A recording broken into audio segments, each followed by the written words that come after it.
What is going on, everybody? I am Red Berserker, the Master Chief of Tilted Rules. Alongside me, we have our cast, my team members, and I am very excited to share with you today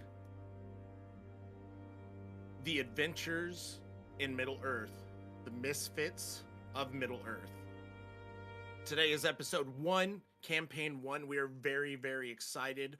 And to share it with you, we're going to go and start off introducing the cast, starting with Leon.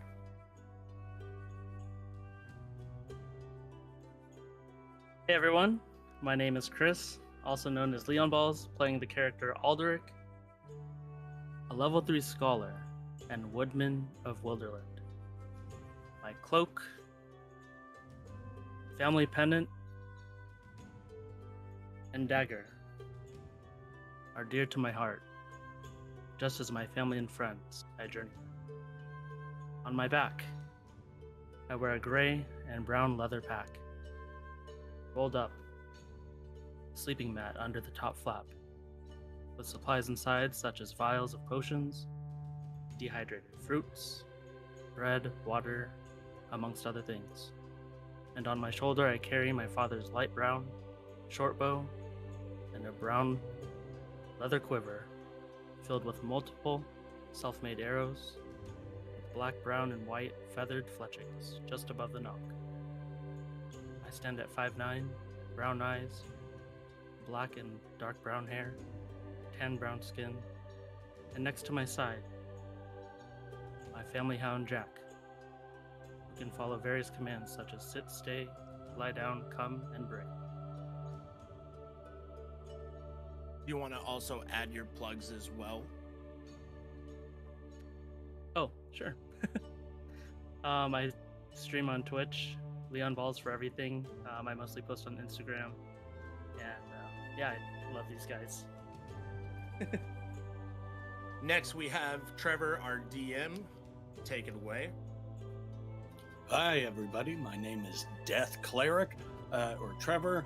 I am the Dungeon Master for this game. I am also the Dungeon Master and Creative Elder Brain of Dungeon Hunters, which you can find here on YouTube at youtube.com/Dungeon Hunters. I also stream at Twitch at twitch.tv/DeathXCleric. And I am going to be playing the world of Middle-earth, as well as all the little animal companions that this party has, which they have a few. So I'll be playing them and everybody else that they encounter in the world and help tell the story that this group wants to tell. And that's me. Now next we have Kayla. Hello everyone, my name is Kayla, aka Artistic Gypsy on all of my socials except for Instagram. It's the Artistic Gypsy. I will be playing Maudie Thorn. She is an half-elf from the wilds of Wilderman. She's 5'9" with long, locked, red-brown hair. There are clay beads, moss, and herbs tied into it. Their skin is sun-kissed and freckled from her human heritage. Their left eye is ice blue, and their right eye is ageen. There is a scar crossing her face through her left eye, and it thickens as it crosses her nose. She has a cream shirt, a bluish-purple scarf, brown jerkin, and tight green pants. She wears her knee-high leather boots, and there are herbs, mushrooms, and all kinds of other plants tucked and sewn all about her clothes. Next up, we have Cheese. What's going on, guys? I am Cheeseburger or Cheese, whatever is simpler for you guys. All my socials are pretty much the same. It's just Cheeseburger. The only ones that are different are Instagram and Twitter. I am playing an elf named Silvar Helenoran from the elf. He's an elf of Mirkwood, Warden level 3. Naturally, because I am only 5'9" in real life, I decided to make my elf 6'4". You know, he is 8.5 pounds and 221 years old. Again, because I am bald, I made him have long silverish white hair with a skinny braid on each side, like going over the ears. I am a pale complexion with lime green eyes. I have a gray hooded cloak with a white shirt under, dark gray pants, brown boots. I have a backpack with a great bow on the right side with its arrows, and then on the left hand side of it, it's a short sword with the shield covering the backpack. And I have a crimson dagger on the side of my belt, along with a hunting knife. And that is my character. Awesome. Now we have Dan. Hey guys, I'm Dan. You can find me on Twitch and Twitter under Redbeard Plays.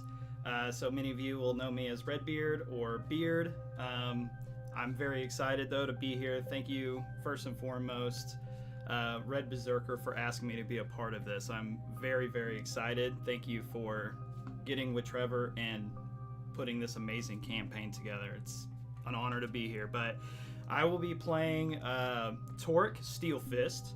I am a 60-year-old dwarf. I am here to help my friends on their journey.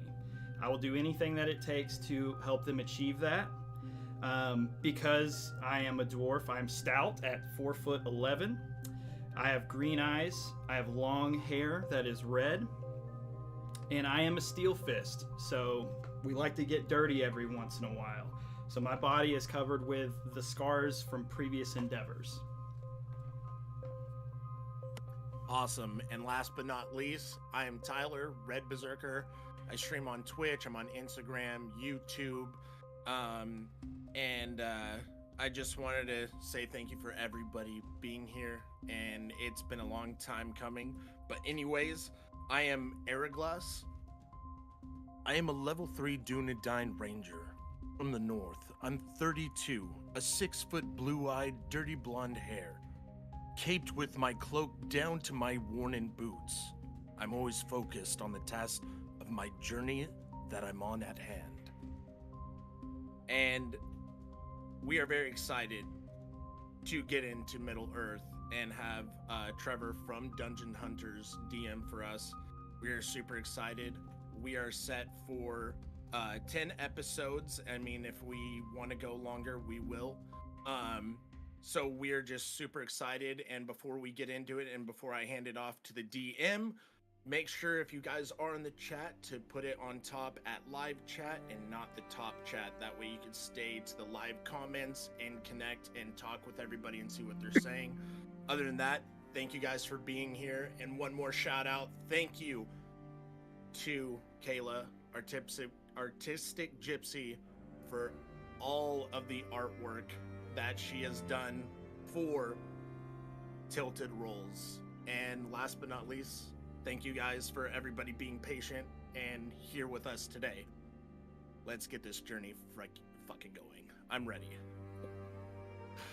So now that the nerves have kind of calmed down, I'm going to give you a little recap and a little insight into these misfits of Middle Earth from all across Eriador and Middle Earth as a whole. We have some coming from Mirkwood, some coming from the Wilderlands, some coming from the Misty Mountains. I'm so excited.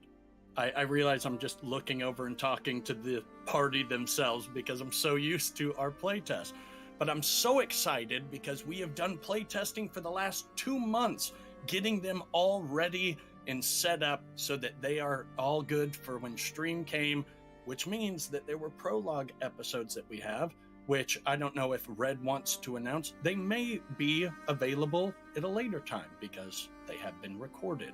So you may get some prequel information besides just what happens on the campaign. So I'm very excited for you all to see that. Red will have more information about that possibly at a later date. But for right now, we're focused here in the moment.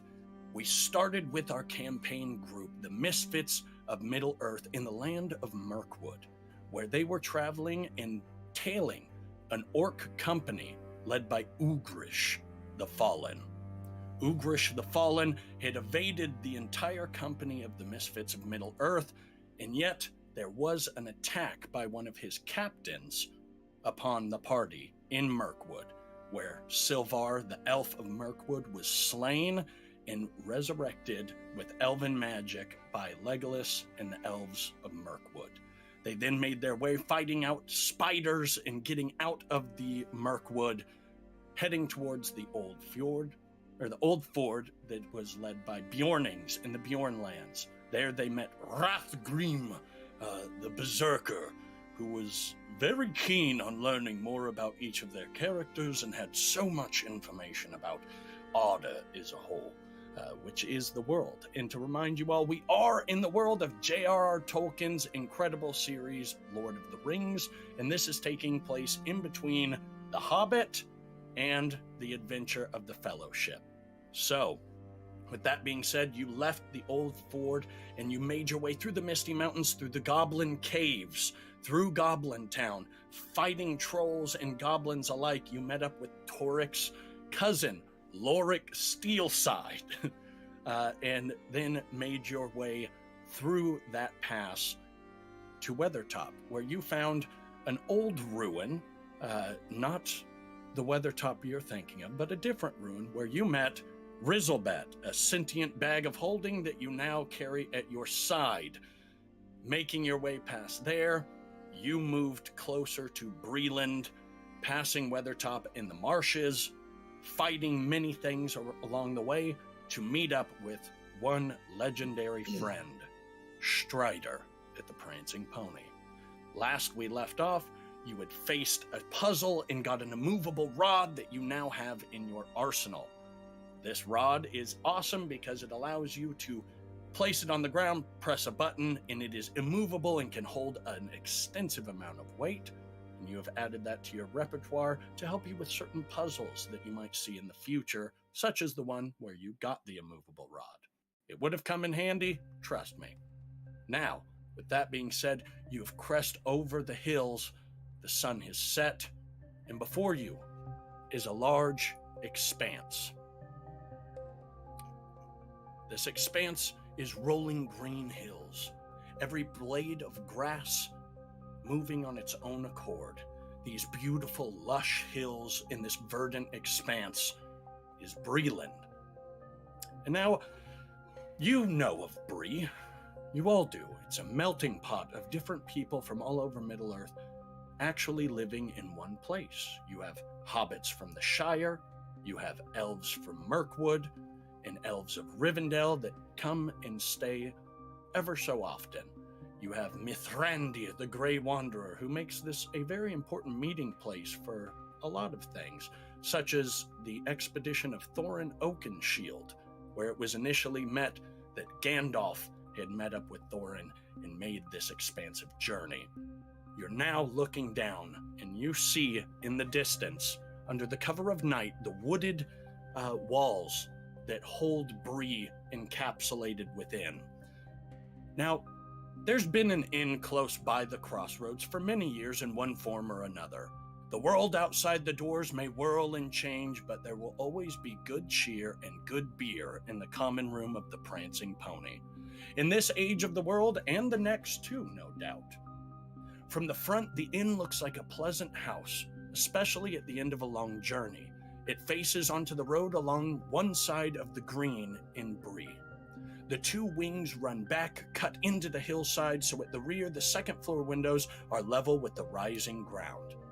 A wide archway leads off the road and into a courtyard, and from there, several broad steps on the left lead up to a door into the common room of the pony, where a visitor will be warmly greeted by the torchlight and the commodities within. So, you bring your mounts down, and I will give you a moment of role play before you wish to enter the Prancing Pony, and we will start with Araglass.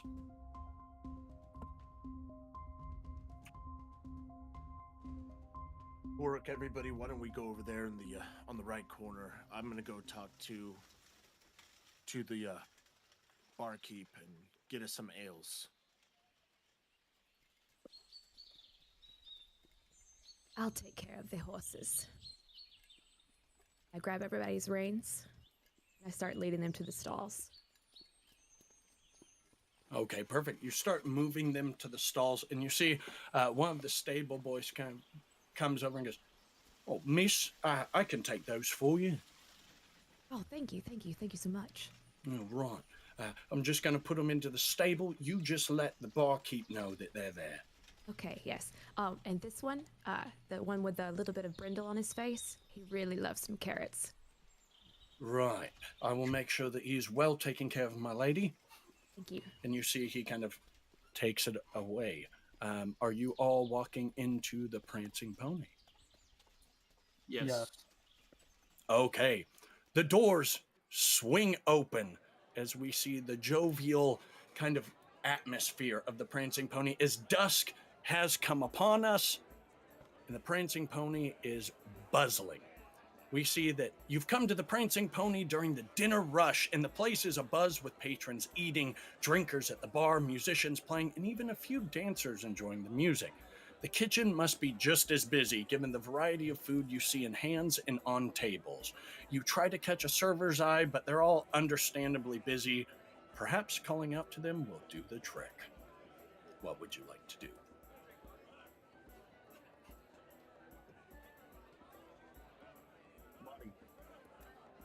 We should go approach the bar. Are you sure? I thought Hourglass was gonna get us some drinks. Oh yeah, Hourglass. Do you need a hand with those drinks? Now that I think of it, I only have two hands, so that would be 4 is much better than gratitude. 2, wouldn't you say? Yes, Tora, come on.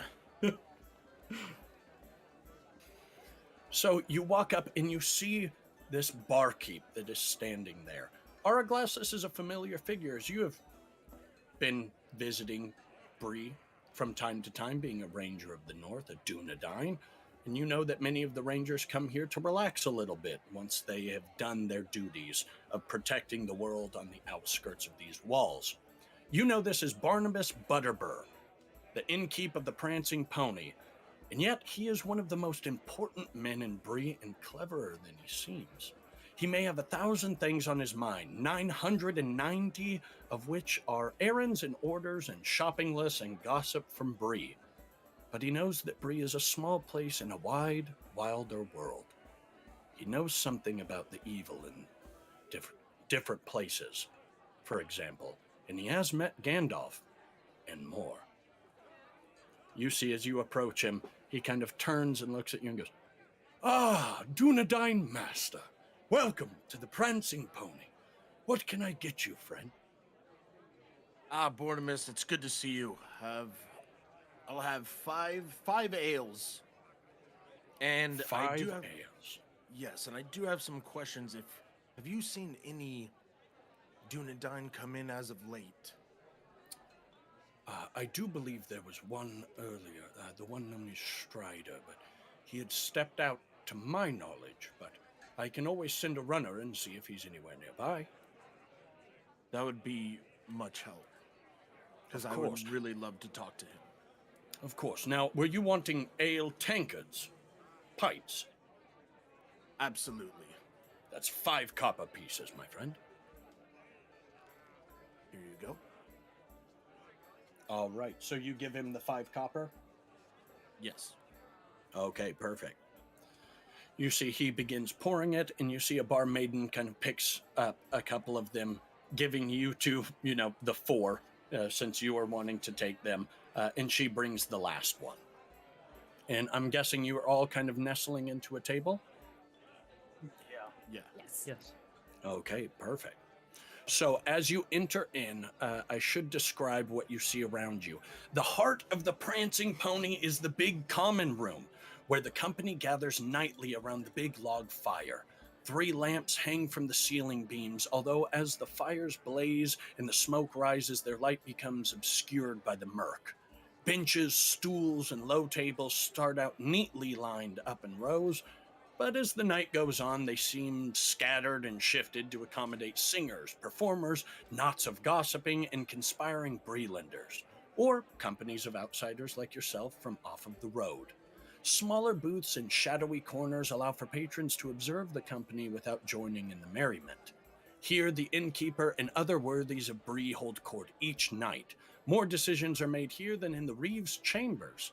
If the inn is very crowded, guests may sleep on the rush-covered floor of the common room, but that only happens on market days in Bree, and this is just a normal night. And then, if foul weather blows down off the mountains in the evening and local visitors decide to spend the night inside instead of braving the rain, they are found home here. So with that being said, you all kind of sit at the table and begin to drink. Okay, while we do that, since I have Ever Watchful, can I make an investigation check to find out the latest rumors and news? And it's at Sure. advantage. Sure, give me an investigation check at advantage. First roll. Nat 20. Nat 20 for the first roll? It's I gonna be a rolled- good night. I rolled a 15 and then a nat 20. Hell Okay, yeah. nat 20. You see a couple of dwarves are kind of sitting nearby at the bar, and you see one of them says, "Well, I heard he got free of Goblin Town, and if that's true, well, there's no telling what could be afoot. But if he is, it's probably not good for the rest of us. We thought we had gotten rid of him, but if Lorik still lives, then that's a problem." You hear another table. Humans, kind of look like just farmers. "The soil's been a bit rough lately up on Bree Hill, which is not the norm, not necessarily, right? Usually we can grow turnips around this time of year and everything sprouts just nicely. But right now there's no nice sprouting happening, and our crops are not being yielded as they should be. I'm quite perplexed, if I'm being honest." And you see the other one goes, "Hogwash, you're just getting all riled up over nothing, Grimbeard. Just try and focus on the farming and let the land do what it does. After all, Bree's been here since the beginning of Middle Earth itself. It's ancient, it's old, and we always persevere. Matter of fact, I think a couple of people say that we were here before the hobbits were in the Shire. I think we have faith in Bree Hill and Breeland as a whole. Plus, we have the Dunedain Rangers looking out for us. How could we possibly be threatened by magics of any dark sort? It's preposterous." And with the nat 20, that's what you hear. As you return to the booth that you were all sitting in. Lottie, by the way, is probably in the corner or the most corner where she can view the most of people. Her back is to the wall. Perfect. Give me a perception check, Marty. Sure. Nat fucking 20. Oh my god. This is why we need our dice cams back up and running, because this is preposterous. Okay, you get a nat 20. Perfect. Bruce, you got it. With a nat 20, Marty, you see the innkeep is kind of fervently looking around and is making drinks, pouring from different ales. You also know that he's starting to send the barmaids over to open up the tap room, where is a place where people can go to avoid the common room and get their own ales from different taps, like you would a brewery in now times. But instead of it being your card that you press up against it, you just walk up and fill it, and the barmaidens keep track as they watch who goes in and out to pay your tabs. Because you do know, as great as Barnabas is, he will make sure you pay your tab, or you will get thrown out of the Prancing Pony and banned. Nobody wants that, does they? Do they? So you start seeing that people are being let out into the tap room, and you see as the door opens, there's a figure within. The tap room is dark, the cloak is over, as you see the burning embers in a wooden pipe. As this figure looks in your direction, as the door slowly closes, somebody else opens it, and they are gone. All right. Well, Marty's gonna keep an eye out for him to appear one more time, and then I'll tell the crew. Okay. I'll leave it up to you all. You are at your booth, drinking. You've had your adventure so far, but now you are safe at the Prancing Pony in Bree. Guys, Front. Go ahead, Silvar. I was just gonna say, everything seems pretty normal. Everything is calm.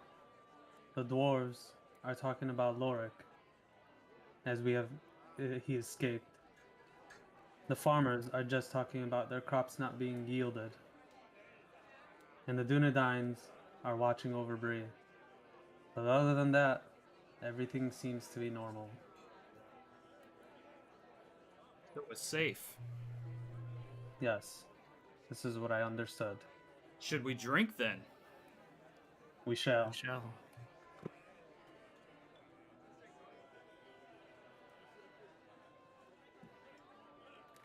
Eldrick, I still can't believe Torek almost crushed every ounce of Silvar. Hey, I thought we weren't talking about that.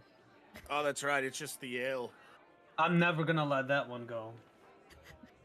Maybe we shouldn't have too much ale tonight. You have no proof that this happened, Silvar. No way to prove it. I trust you all, but you a bit slighter. Hey, I'll put you in the bag. Please do not put anybody inside me, Torek, as much as you want to avoid it. You definitely did crush Silvar's chest completely in. Bag. Quiet. Again, so disrespectful. My name is Rizzleback. I will tell you when I need ale bag. All right. almost, Again, remember, I said to support your local taverns, even though I have cups of unending ale. It's important to support your local commerce and local businesses. It's very important for the well-being and economy of Middle Earth. So please, stop pulling things out of me so often. You should listen to the bag. Do what I did there, Aldrich. I I do made it. to where me pulling the lever and starting all of this turns on someone else. I am smart. Hey, I said do not touch the lever. Never touch the lever. You are not It allowed was to pull. glowing. It was glowing. I'm swearing wanted off touching any levers for a long Yeah, time. you cost Marty 2 fingers. Hey, Arglass. got healed. Arglass, no more of the pulling of levers, please. I only pulled it once. Okay, unless the twice. group agrees. No pulling levers. agreement. No. No more levers. Unless you tell me. As I look at him and just with disappointment. I will watch over Hourglass to make sure he doesn't pull any levers. I believe that. Yeah. I fully believe in that. And Rizzlebat, I apologize for my friends calling you and referring to you as the bag. Well, I don't know what I expected. I literally accidentally turned myself into a bag. So, the plights of a wizard, right? Aldrich.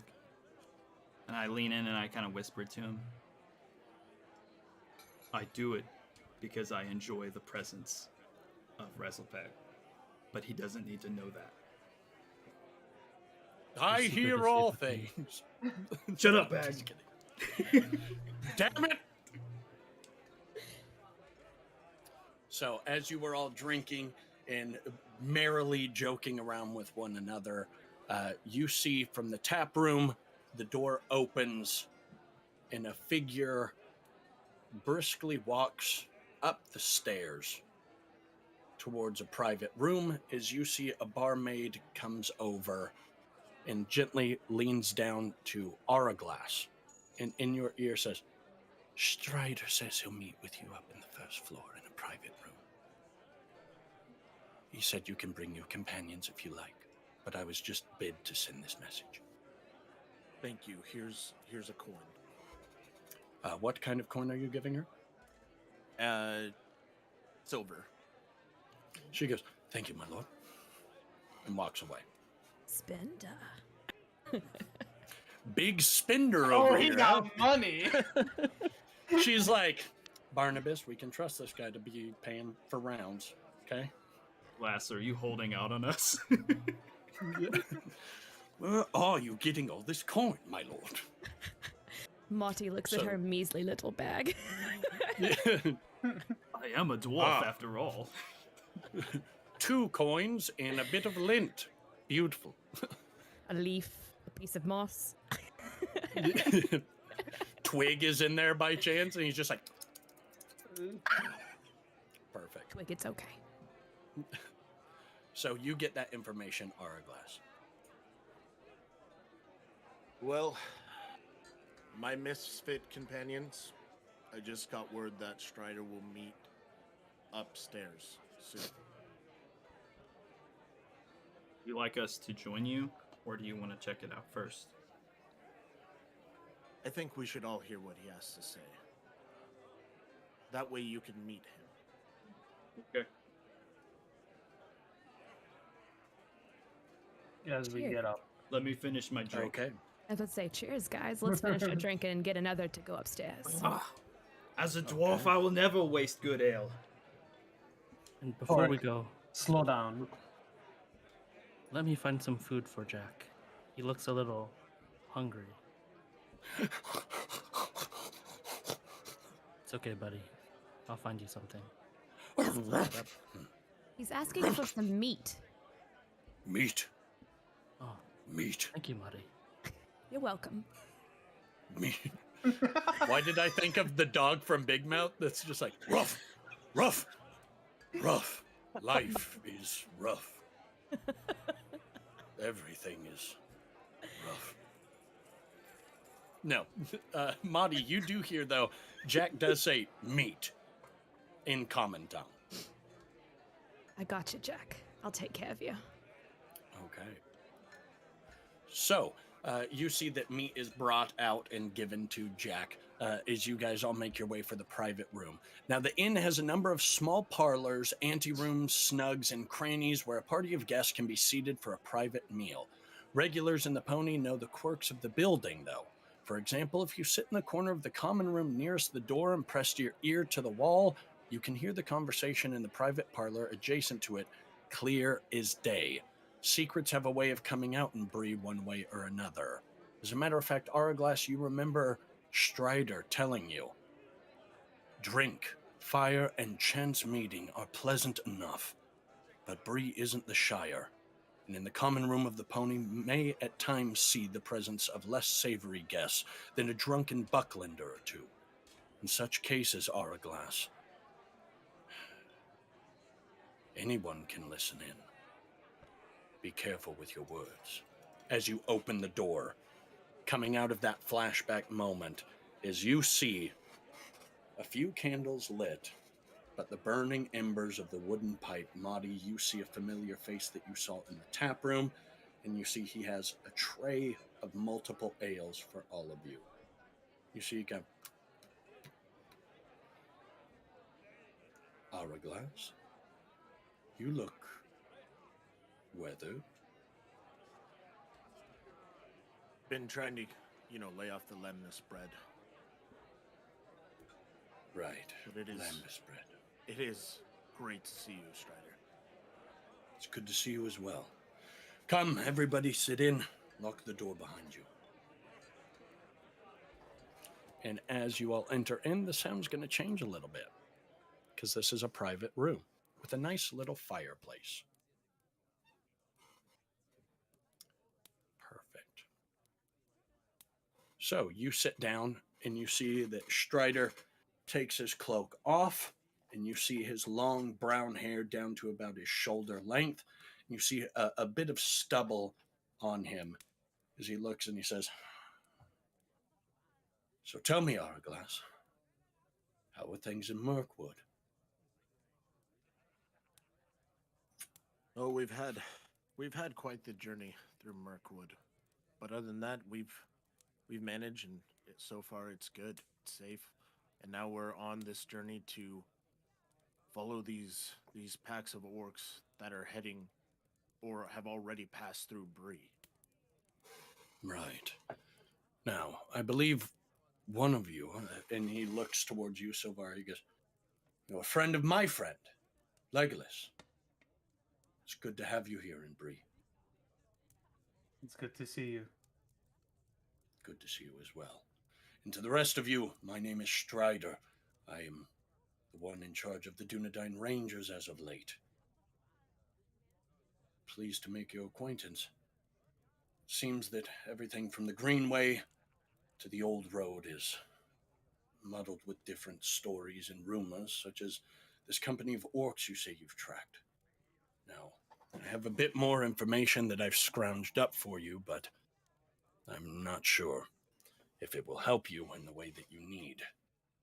One of my rangers that Araglass is familiar with, Therion, has set up a camp 50 miles to the south near Burrow Downs, southwest of the Greenway Road. He had reported to me through a rider that orcs have entered the Burrow Downs, making their way west. This tracks with what you had told me, and what Legolas had sent word for. But their numbers, he said, are less than we thought they would be. It's not an army. I'm unsure why a small orc company has crossed the mountains, but the enemy is always moving. I fear that an evil is spreading into these lands under the cover of darkness, and their movements are hidden from me. I would go myself, but I have many things to attend to, and I am meeting Mithrandir here later this evening. Something, a certain relic or something. So, if you can, go to Therion's camp and see what he knows. If you find anything, continue on your path. If you don't, come back to me, and maybe we can speak with Mithrandir and sort this out and see what we can find. If he has anything, well then, I'll make sure to let you know in due haste. Thank you, Strider. That helps tremendously before we go on our journey in the morning. Of course. But, now that we are here, tell me a little bit about yourselves. I see you, dwarf. What is your name? Where do you hail from? My name is Torek Steelfist. I reign from the Lonely Mountains. I'm here to assist my friends on their journey. Right. I'm sure they're glad to have your hammer. And you, half-elf, you're not Dunedain, are you? No, sir, I'm not. From the wilds, next to the the Wildemans. Wonderful. How are things in Eriador for your people? I don't know much of my people. They outcast me. I outcast them. Well, as someone who also does not have a home, I empathize and sympathize with you, as I'm sure Araglass does. It seems we're all misplaced, aren't we? You, the one with the dog. You look like an interesting sort.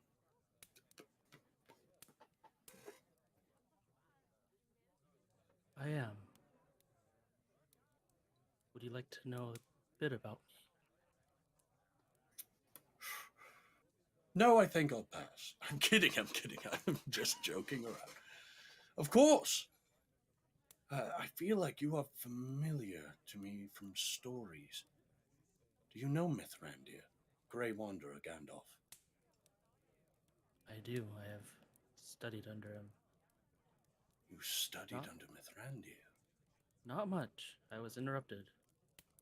But that tale is for maybe another night. Another night indeed, friend. I am happy to have met you all. A drink to you all.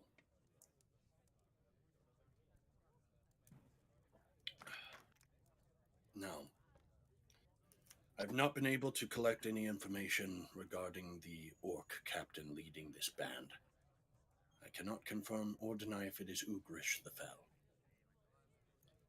Now, if it is so, what stake do you have in hunting these orcs all the way across these lands? Why not leave it up to the Dunedain here?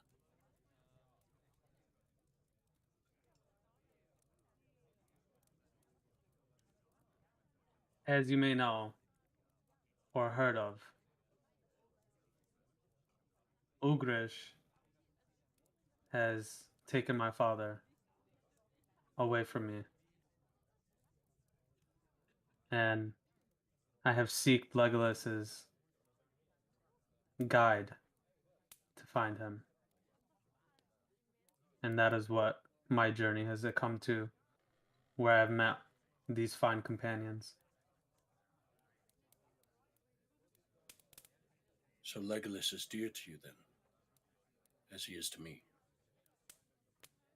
Like a father. Understood. I understand being held to our lineages more than I may let on. It's important for you to seek out this Ugrish then. Very. Let it be done. Make your way to Therion's camp when you are ready. Seek out the answers. The last thing that I had heard from the rider is that there was possibly an orc scout that they had caught. I'm not sure what information he might have had or if he is still alive. Some of the Dunedain in that camp are eager to slaughter orcs, especially with the evil that is mounting in Mordor. There's also been other rumors, but none that I pay any mind to. The soil around here is getting cursed or something. I'm not sure. I'm going to meet with Elrond to discuss it and see if we can get elves to come down here and take a look. But until then, pursue this orc company. See what you can find. I have no worries that you will unravel this predicament you're in. Araglas is a good lad. I've known him since he was a boy. And though he is a young Dunedain, he's strong. He would do anything for those he cares about, because he's already lost so many. Araglas, it's good to see you. Truly. And you too. Now tell me of your tales of adventure on the road here. I'm eager to hear.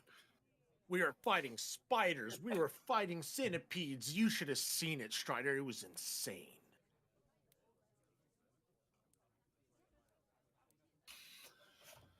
Oh, to be young. Well, Torek almost sounds killed exciting. fucking Salar, so. Did you say one of your party members almost killed one of your other party members? Hey, now. No, I said that I was going to get an ale and that I was short on mine. Hey, All right. I just Sure I you kind of did. nudge Araglas, like There have been a couple times where I have seen darkness, and who knows how I have gotten there. Is that your way of telling me that you have been felled by your enemies multiple times? I've been knocked down a couple times, fallen once. I always find that the best offense against creatures that are coming to kill you is a good defense. Keep that Yeah. in mind. You said your name was Silva, correct? Yes, of the Mirkwood. Well, hopefully you will be Silva the Defender and not Silva the Dead. As I just like looked in disappointment. That's all right, Strider. I'll be here. We'll all be here for our brother. my hammer is yours. I have your back. Always. Hammer is Hopefully you yours. don't stab me in the back. Don't Your tempt me. hammer is yours. Ah, that's good. I think when I pledge my loyalty to somebody in the future, I will say something very similar. I will say, "You have my sword." That is good, Torek. I like that. As you remember that the fellowship has not taken place yet, so it is now canon that Aragorn got that from Torek's steel fist. It's canon. I made it. It's happening. So Based on a you true see- story. You see Strider gets up and he says, "It's good to see dwarf folk around here. Last one I saw was Lorik Steelside." Cousin. That is your cousin. Yes. We've met him. He's quite a character. That he is, and he is full of rumors. Love a good rumor. Right. And you see, he says, "I have to go get some ale into my system before I meet with Mithrandir later this week, but I am going to retire." And you see, he goes up and puts his hand on your shoulder, Araglass, and he leans down to your ear. "Do not trust Lorik," and leaves.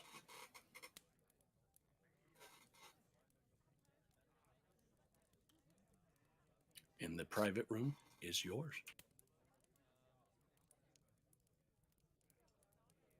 And just for clarification, in case it was too quiet, he did not say Torek, he said Lorik.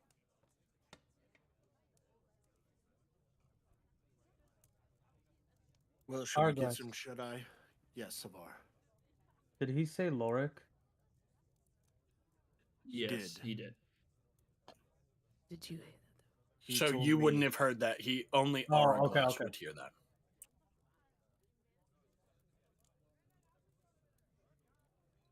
But yes, he said do not trust Lorik. That's what he just told me now. So when we embark on our journey, and if we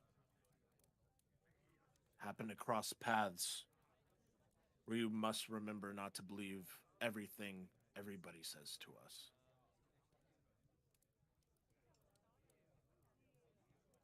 Trust is earned.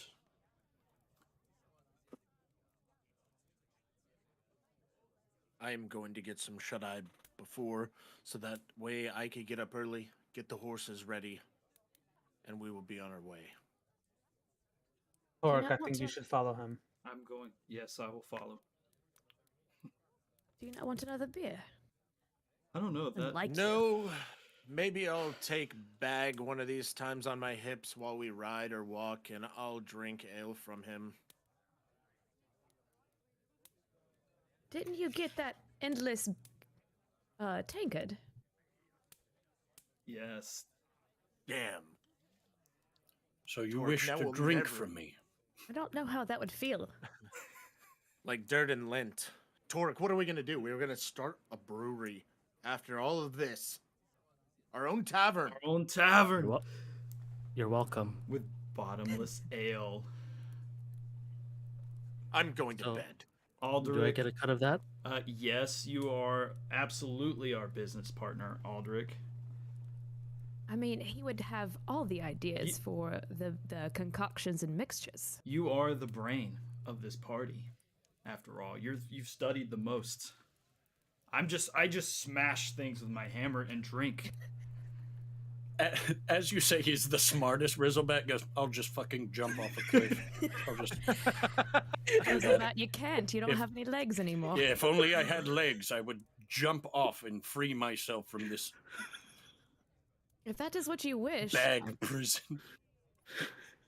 I think there is more to live for than jumping off a cliff.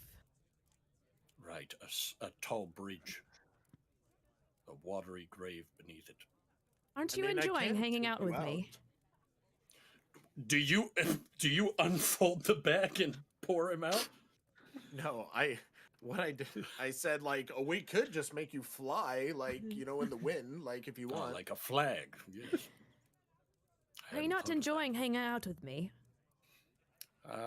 Well, you haven't bathed recently, and I'm just kind of slapping your upper thigh while you walk. It's very uncomfortable for me. Listen, However, I'm a bag. I can't really complain. I thought the herbs and flowers would help with the smell. Maybe I should invest in a bath. then. I'm not going to lie, it's not you. It's really not. Oh, Torek smells awful. He's covered in blood still. yeah, Smell yes, of you're battle right. and defeat of my enemies. Right. That's if a only thing to they be made a prideful detergent. of. Yes, a detergent to remove that smell because it's horrid, truly. Rizzlebat, let me think about that one. Ah, the brains of the group is going to make soap. What a thrilling adventure. Damn it. This is why I'm the only woman that's hanging out with you guys. It might be because you smell like us. Maidenless. L plus maidenless plus ratio. Okay.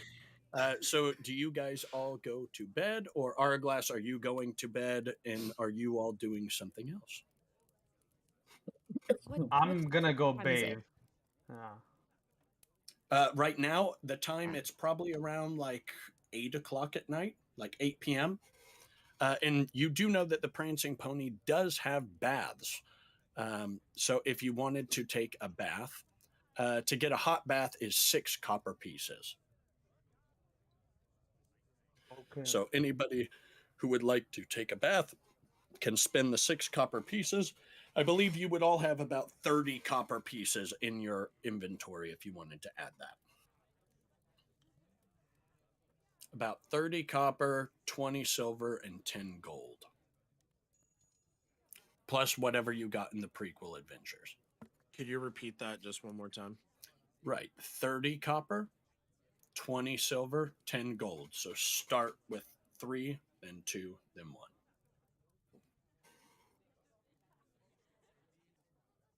So anybody who wants to take a bath, it's 6 copper pieces. Anybody getting a room for the night, if you get a company size room, it will fit all of you with a couple of bunks. That's 2 silver pieces.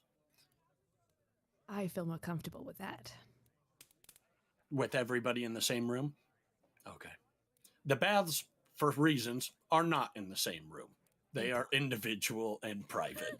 Unless you go to like a bathhouse sauna type thing with like hot tubs and stuff like that. But that's in other fantasy games because I don't think Middle Earth has that per se.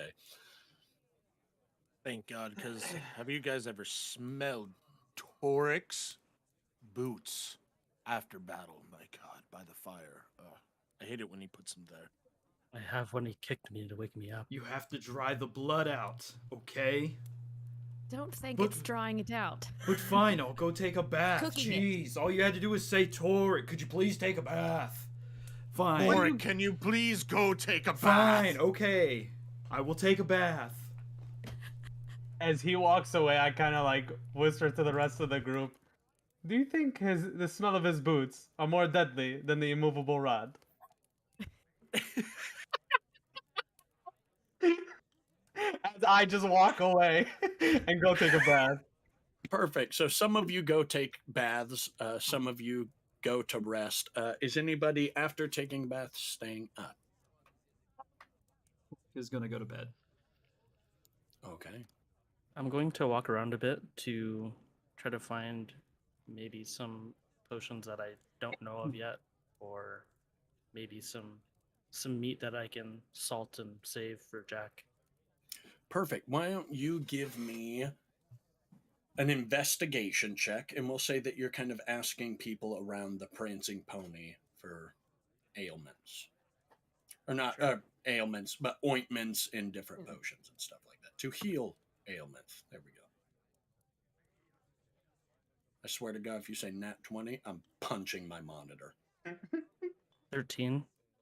That's more like it. You get 2 healing potions. Is you see this kind of shady guy, yeah, and you spend a couple of hours talking to people. They bring you to this guy in this corner of this private room, and the door opens, and you just hear, "You come looking for potions." I do. Right. And what is your name, friend? My name is Alderic. What is yours? My name is Stubbs. And you see he holds his hand up, and all of the fingers have been cut off.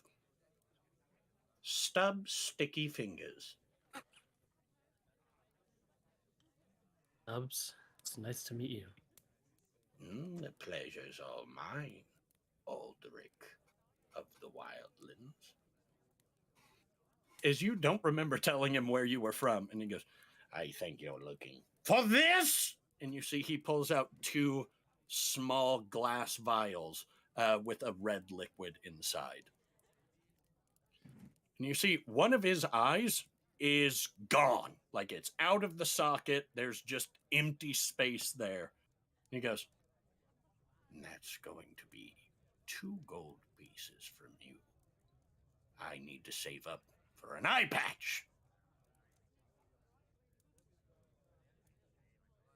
What if I can find an eye patch and barter it? I will trade you 4 health potions for an eye patch, because it will make me look better than I do, which is very hard to look at me.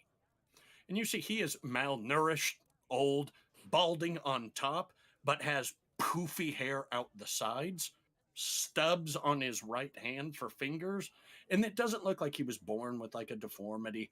These were cut off, and you see the eye looks like it's been cut out as well.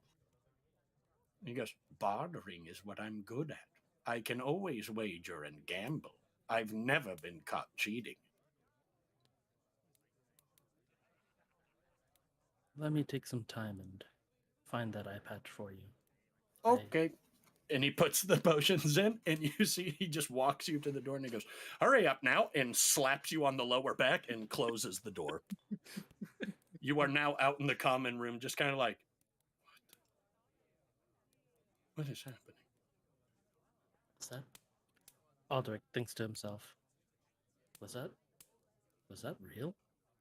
Did I have too much ale? You see Jack just goes,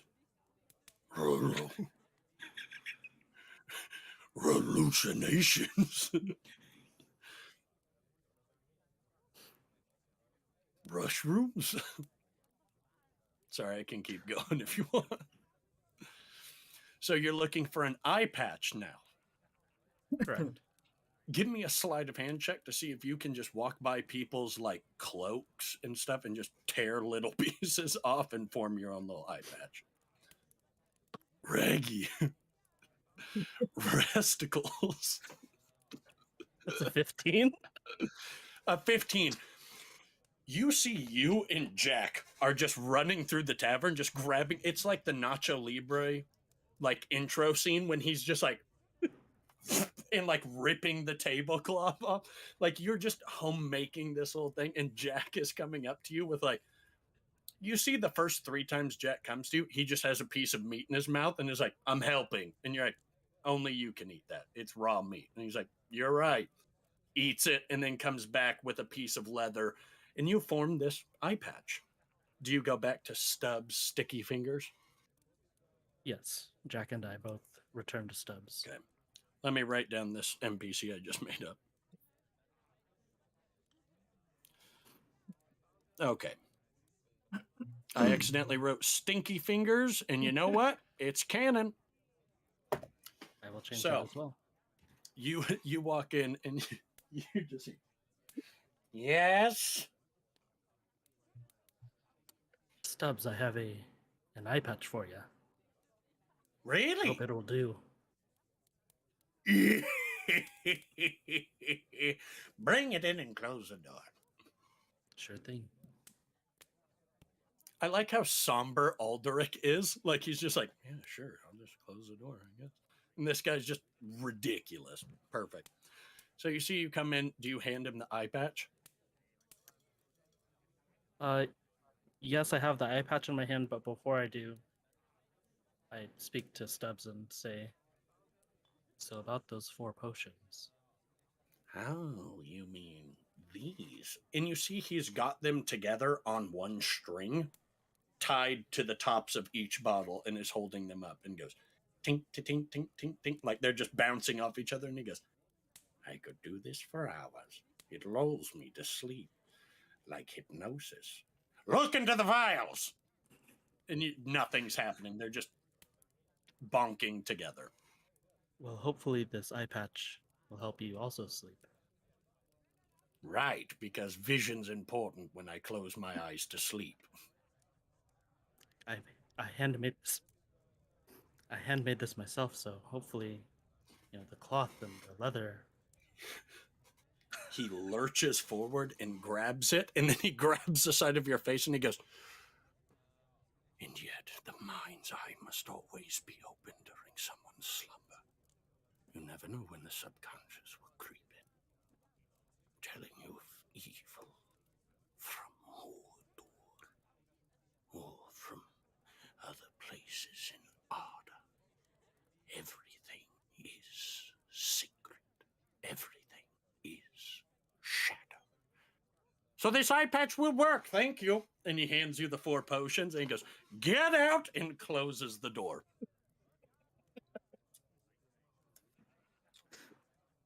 You have the rest of your night to yourself. Going to go to our room and lay down and get ready for bed. Tuck Jack underneath the blanket.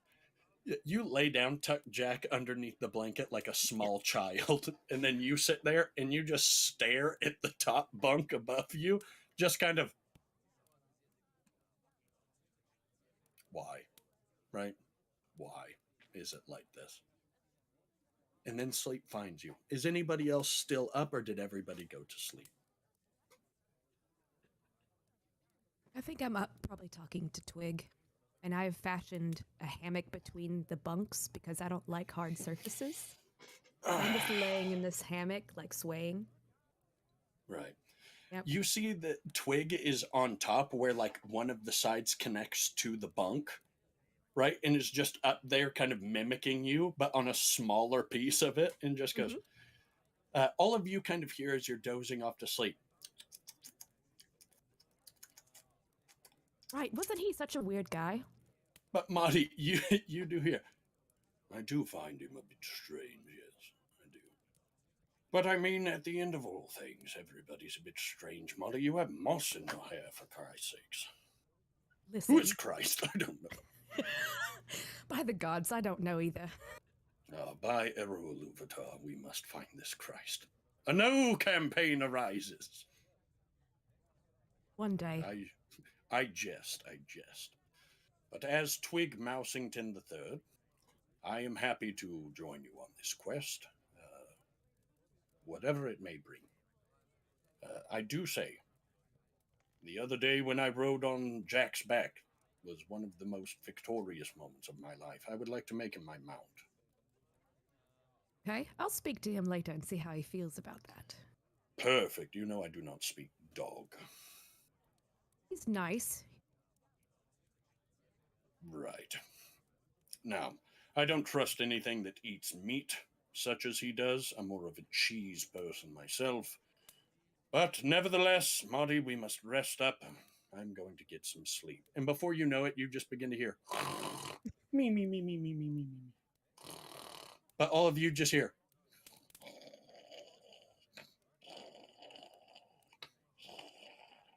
Just this asthmatic mouse, right? That just has sleep problems. He needs a sleep study. Yes, he does. The apnea. Perfect. So, Marty, do you go to sleep? Yes, of course. Okay, so now everyone is asleep, correct? Perfect. I need everybody to give me a wisdom saving throw.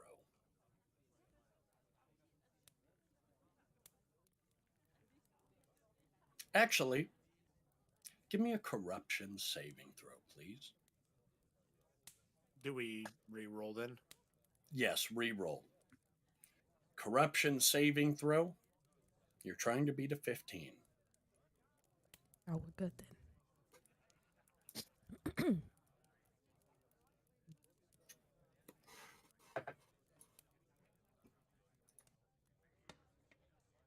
I have a 5. My first roll was so much A higher. 5. I also have a I have a Alder- 3. A 3. So Or an M. 17. 17. Okay. We will start with Alderic. Alderic, sleep finds you. And you are surrounded by inky blackness all around. And you feel locked. And you start seeing it. It's dusk. You see the stars in the sky. And you can see what looks like multiple buildings on fire. And that is when you see it. Your brother fighting these orcs. And you see he's stabbing them, one in the chest, pulls it out, spins around, slashing one in the neck, clanking swords with other orcs, kicking them off of this stone ruin that he is on top of. And that's when you notice a large orc begins moving towards him and looks towards you as you see behind him flames, a wreath of flames starting at the bottom of your view and coalescing along the sides, meeting up at the top point. Fire into an eye. I see all of you. And you see this orc looks towards you. I want you to see this. Shink, and pulls out this large, great sword. And walks, holding it in one hand, as your brother is fighting. And he looks, and you hear one thing out of his mouth. Ugrash! As your brother turns and swings, the great sword leans up. Ping! The sword goes flying. Your brother is grabbed by the neck. And you see the blood beginning to pool in his face, the red coloration of his cheeks. As Ugrish says, "Don't look away." And drives this sword into your brother's chest. As you see the dark blood pours as your brother looks up at you. You left me to die, Alderic.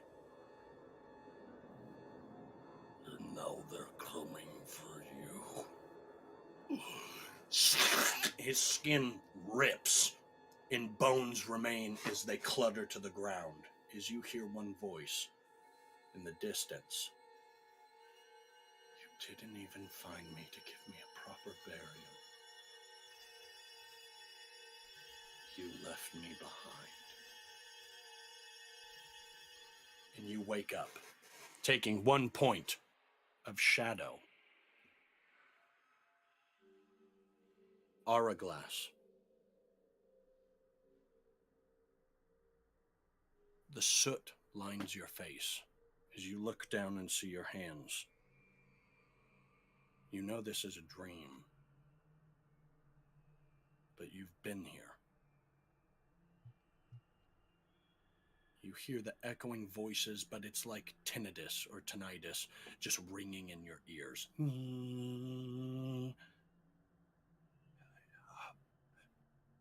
Horrorglass, get up! As you kind of move and look up and see Strider. And he grabs you and he goes, "They are on our tail. They are tracking us. I need you to be able to ride. Can you ride?"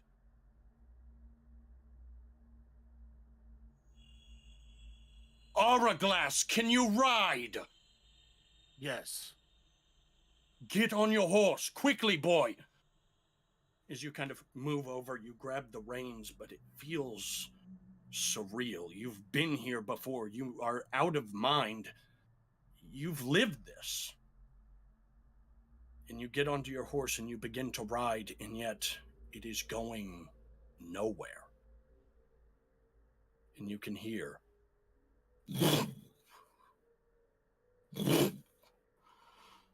You dare to stand against me, the frigid death? As you feel cold sweep over you, as your hand reaches out, freezing in place, his Strider looks back and sees you, tries to turn around, and you see this massive flying creature grabs him, ripping him piece by piece. It's because of you I will never fulfill my destiny. The nation who is kingless shall have a king, but because of you it is lost. You shake awake. You take 1 point of shadow. As that is not what happened, but it feels like an ill omen of what is to come. With that being said, you all awaken.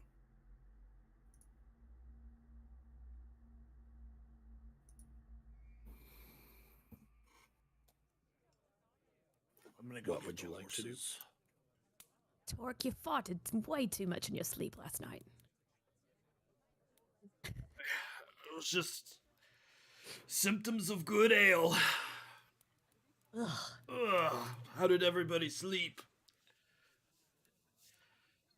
Hourglass, you look shook, brother.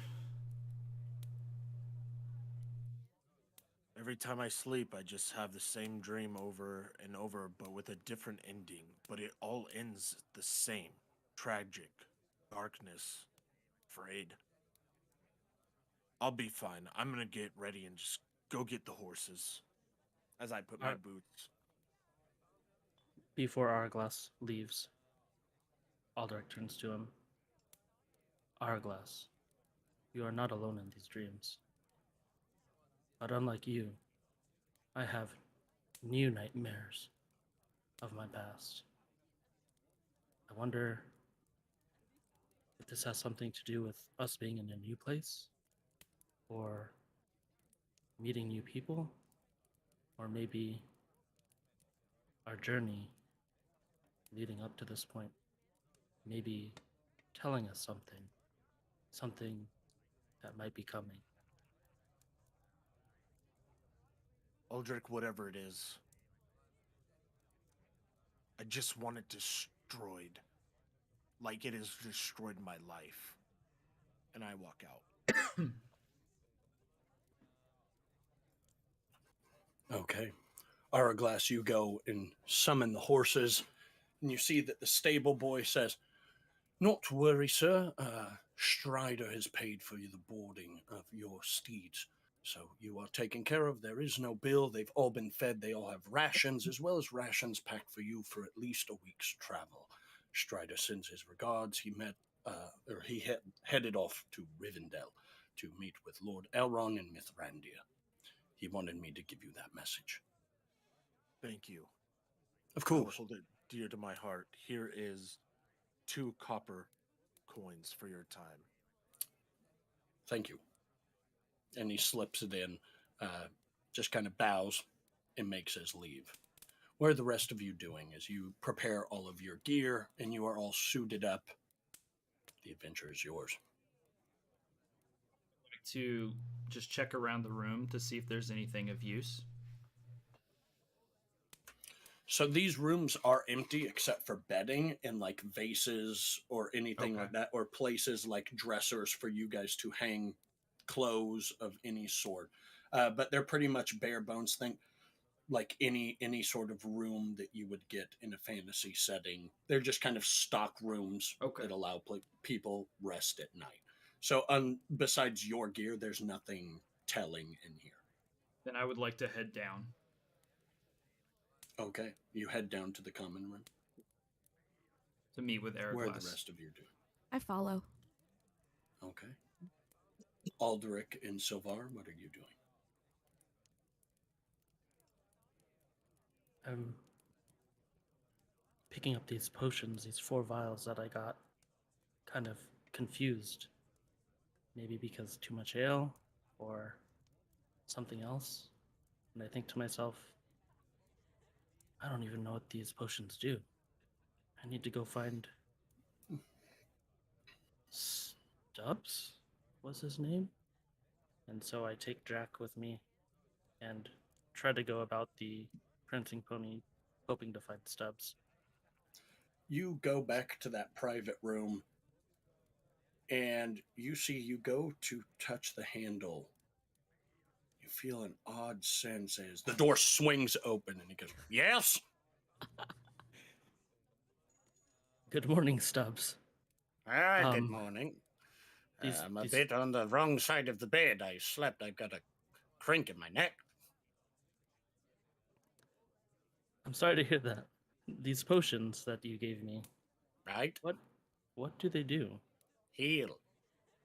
It's what you wanted, right? Yes, but specifically, What do you want them to do?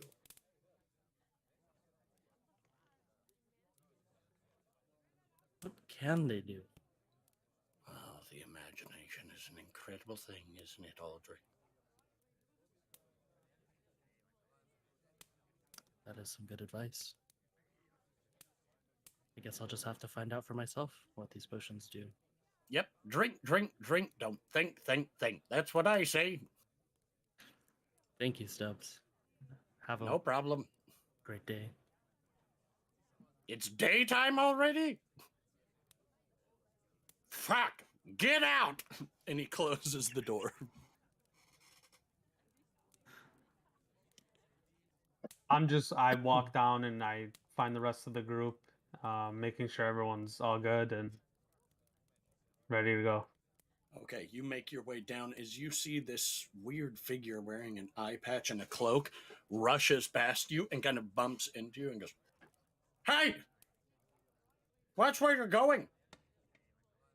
For an elf with such grace, I just ran into you.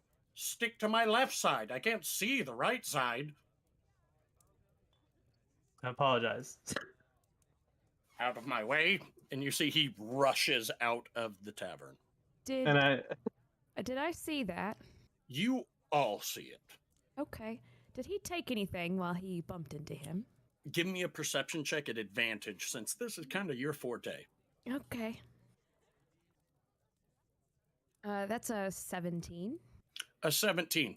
No, you don't see him take anything. He legitimately Okay. can't see from his right eye and is adjusting to the eye patch in like everything happening all at once because he still has this semblance that he does have an eye, but he doesn't. So he just did not see Silvar and slammed right into him.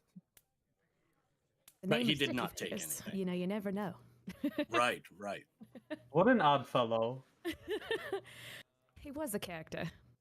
Oric, did you see that funny looking person over there with the eye patch? Oh, what a guy. I believe I overheard somebody calling him Stinky Fingers at that. You see Oh, the I don't innkeep. even- The innkeep leans down and goes, "That's right, masters. Sticky Fingers, but we call him Stinky Fingers. He refuses to take a bath, even if it's on the house." Maybe Oh, you're someone referring should... to Go ahead. you're referring to Stubbs? I wouldn't My say guy a friend, Stubbs? no. I would not say I'm a friend, no, not at all. It's more that he pays me to keep that private room for himself. However, there is no bed in there. I don't know where he is sleeping. Maybe somebody should trip and douse him with a bucket with soap. Ah, a good old washing bamboozle. Right. Anyways, I hope you enjoyed your stay here at the Prancing Pony. Thank you for having us. Of course. And know that it's always a welcome place for adventurers such as yourself. And Striders let me know that you're good folk, so I trust you. Thank I you. want to slide him over 2 silvers for having us stay and taking care of us. You see, he sees the 2 silvers and he goes, "No, no, no, young master. You've already paid your tabs."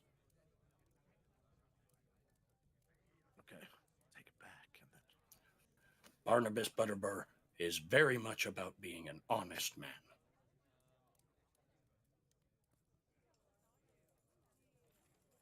So I are just- we.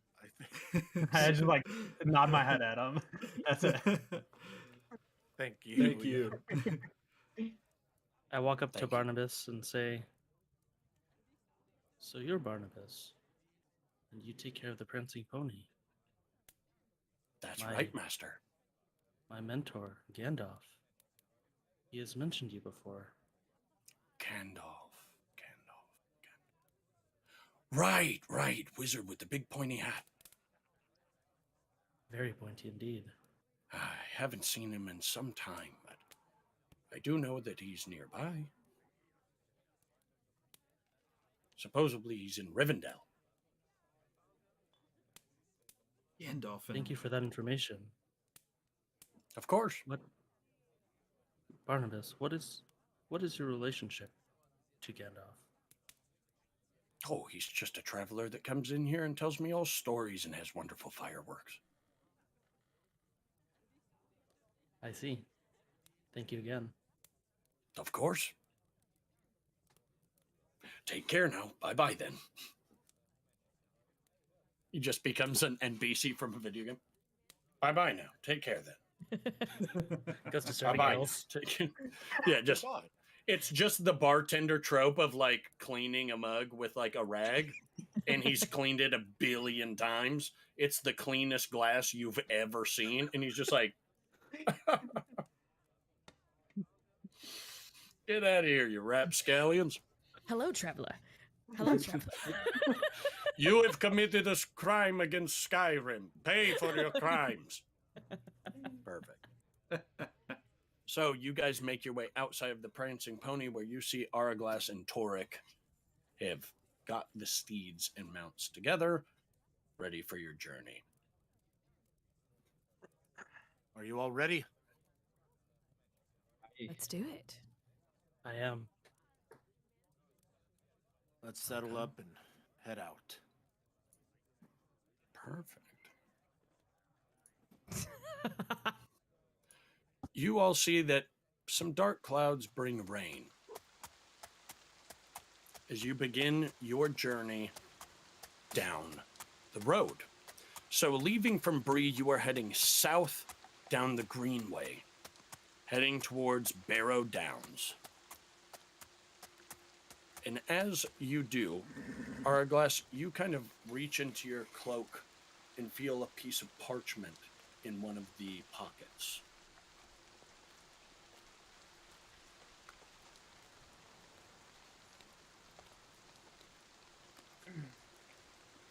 What is this?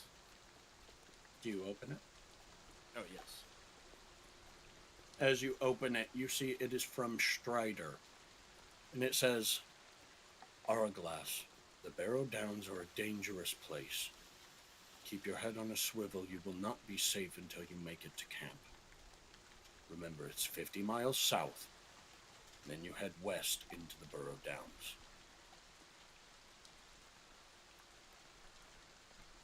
The road is treacherous. Keep a keen eye on the woods, but keep a keener eye on those who travel the road.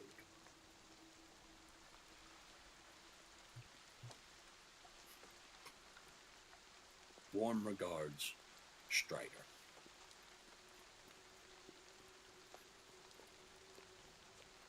Buckle up, everybody. I have a feeling this path is going to lead us into something that we just don't even know. So let's just be prepared for anything. Watch the trees. It's about gotcha. 50 miles.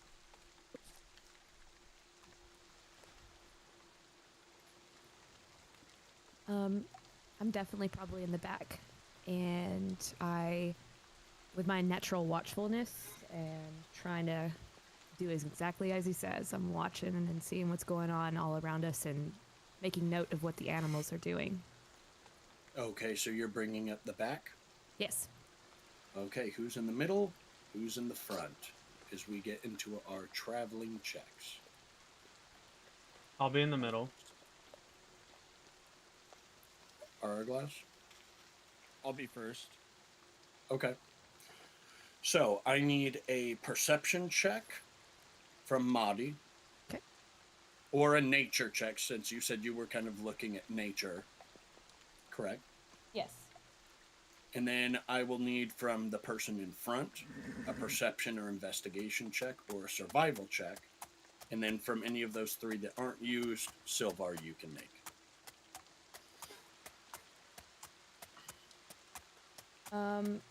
That would be a 15. 15. Nature, it's a rainy day, so most of the critters have found a warm place to hold up in. But you do see a couple of snakes go across the road as you begin your travels. A couple of field mice that just kind of scamper across the roads. But the trees are swaying with the breeze as this rainfall is coming down pretty heavily. Yeah. And Silvar, what did you roll for? Well, I'm debating. I gotta pick between perception or survival, so I'm waiting for Hourglass to pick.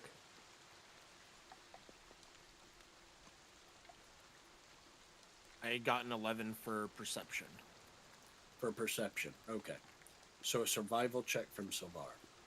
I got a 24. 24. You are on your way. You are making sure that you are tracking, going about 15 miles at this time. By the time that these checks go through, Hourglass, it's hard to see exactly what is going on as the rain is coming down pretty heavily. And you continue to make your journey down.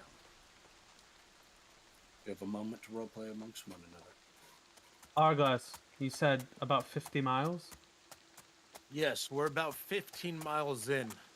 We're halfway there almost. Okay.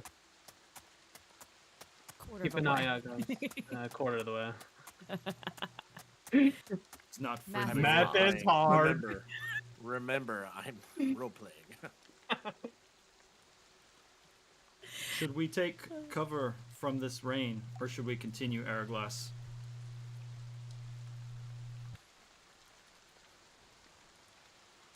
Let's take cover for a brief moment and rest the horses and fuel up with some food. I have some elvish bread that we could use. I have a ton of lumnus bread. Lambus bread. Lamnus bread.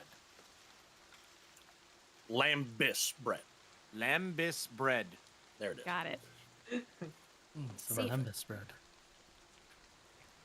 Seems your friend also gave us a little bit to snack on as well. Okay. So, you all kind of find an area of a trail that kind of goes off the main road.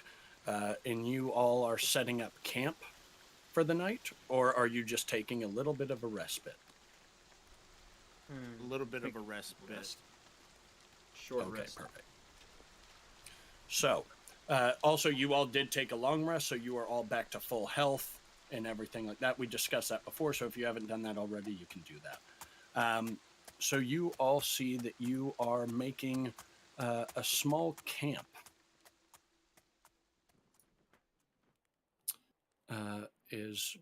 You are there, you start a little bit of a fire to cook up some of the meat, and you begin eating a little bit. And you can see on the outskirts of the camp, as you set up these kind of like these canopy kind of tents, you kind of string them up on the trees to protect the fire from the rain. And you can hear the rain is just kind of softly on the outskirts. What would you like to do? Can I just do like a perimeter check about 20 feet around us to just see if there's anything around us? Sure, give me an investigation check. 11. 11. You begin doing a perimeter sweep, and you go down to a small, like, waterway. Okay? It's like a creek, if that makes sense. And you see that this is kind of just not on the map, but it's just kind of a runoff of the big river, the river Baranduin, or Baranduin. And you see that this is just kind of a runoff that is coming from the north and just kind of has made its way through the Barrow Downs, moving closer to the road of Greenway. And you get to this river area and you're kind of looking out, and you see a horse that is laying on its side about 75 feet away from you.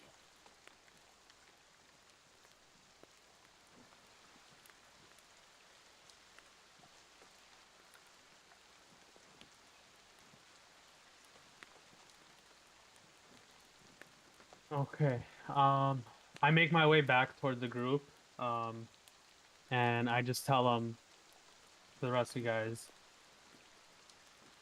guys, there seems to be a creek a little bit down the way, about 30, 40 feet away from us.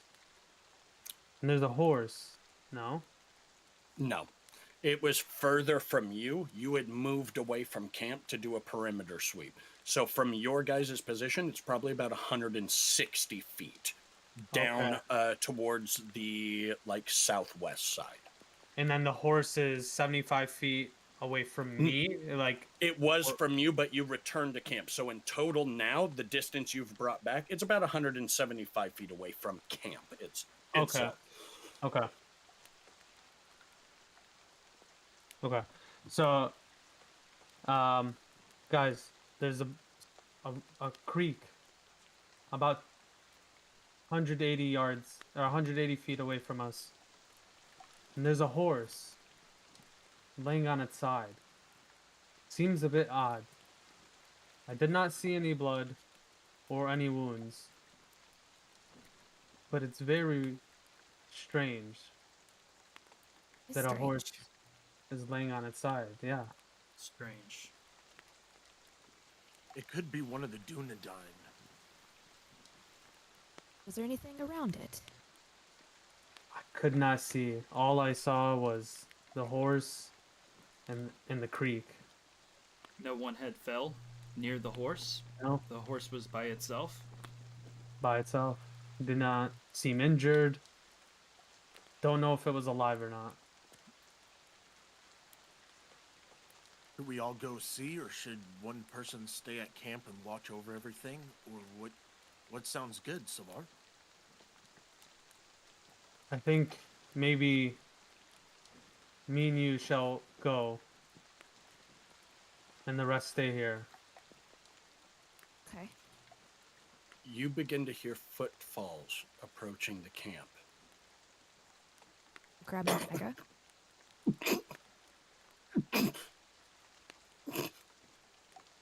As you see, draped in a Dunedain cloak, multiple arrows in his chest, a Dunedain puts his hand on the tree nearby and looks up to you, Arglass, and goes, Arglass? And falls face first.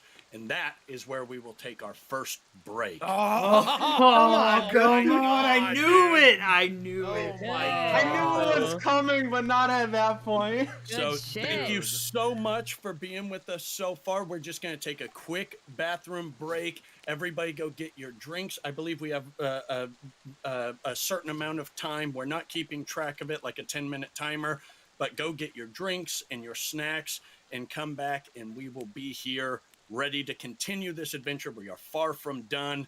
But yeah, we will kick it off to break. Awesome. Right. All right, I'm going to go ahead and cut it Be right to back. the be right back screen, guys.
What's going on, everybody? I believe we are back. We're going to hop right back into it. Last we left off, you had made a camp to take a little bit of a short rest due to the rainfall. You started a fire. Silvar went to check the perimeter of the campsite and went down about 170-ish, give or take 10 or 15 feet away from camp, and saw a downed horse laying in the creek side.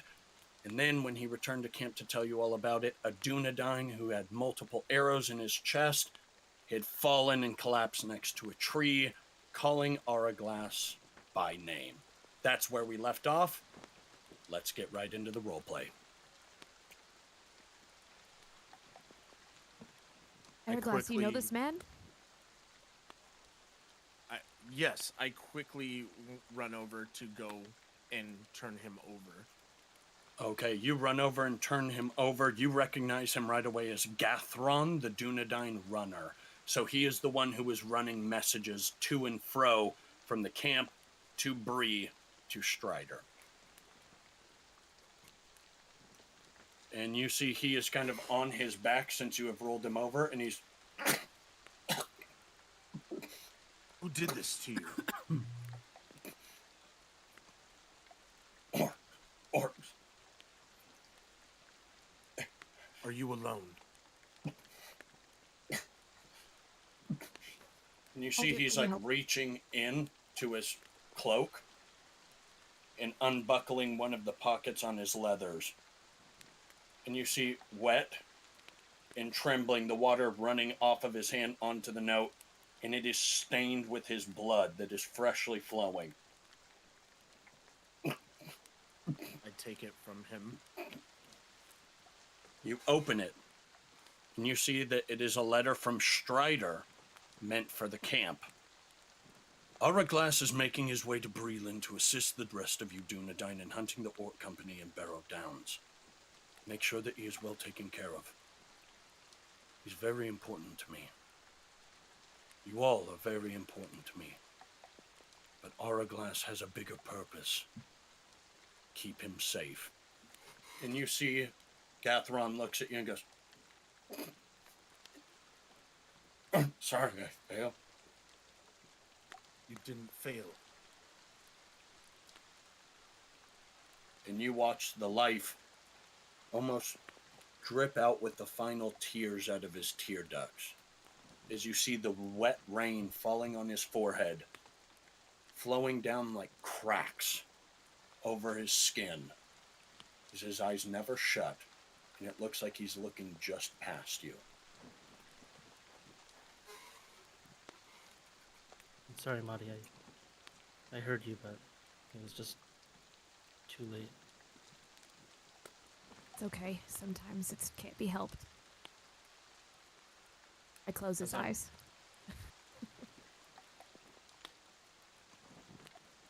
Auraglass. Marty, you would have to make your way over past Auraglass. Auraglass is holding him. Auraglass, what are you doing?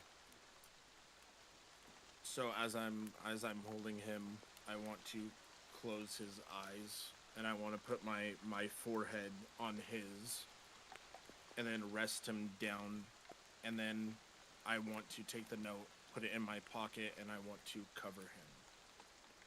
You do so, and as you cover him, you have a flashback of you putting a blanket over him when he was younger, as this was the boy that you had grabbed and saved from your village, and he was the last of your hometown. As you put the blanket on, you can feel the anger and the frustration. You turn to your party beside yourself. What do you say to them? Silvar, Torek, we need to kill these orcs immediately and track them down. I'm with you. I am with you. Madi, Aldrich, do one of you want to come? Or both stay? One needs to stay here. I need to go after these orcs, and it could give us more information for Silvar to find out as well. Aldrich, I need you to give me a medicine check.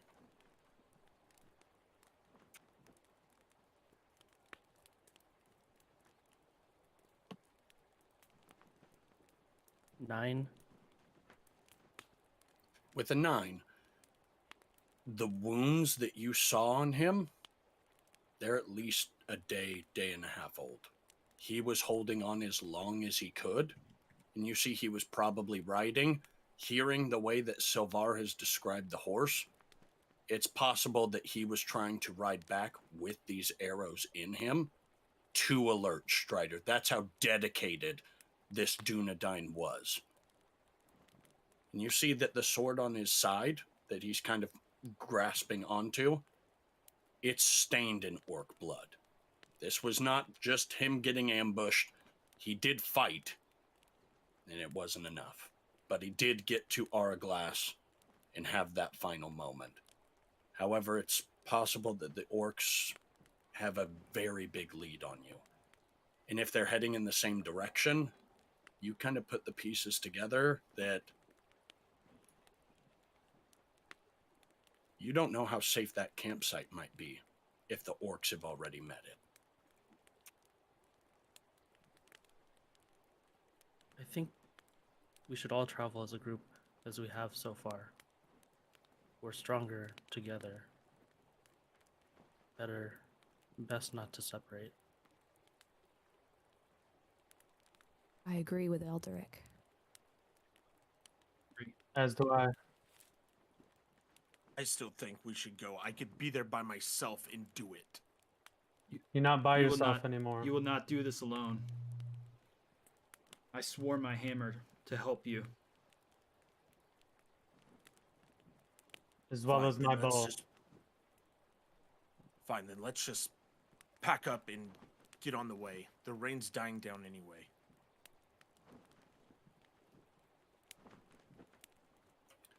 I knew I forgot a sound set. The rain has cleared up. It's canon. So, you guys get onto your mounts. Okay. You begin traveling again on your mounts. What is the marching order? I'll go last. Okay. I'll be pretty close to you then. I assume in this order, Araglass is leading us.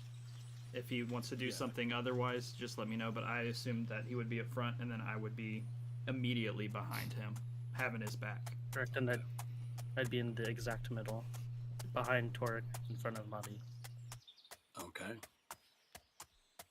So, Araglass, I need you to give me a survival check or a perception check.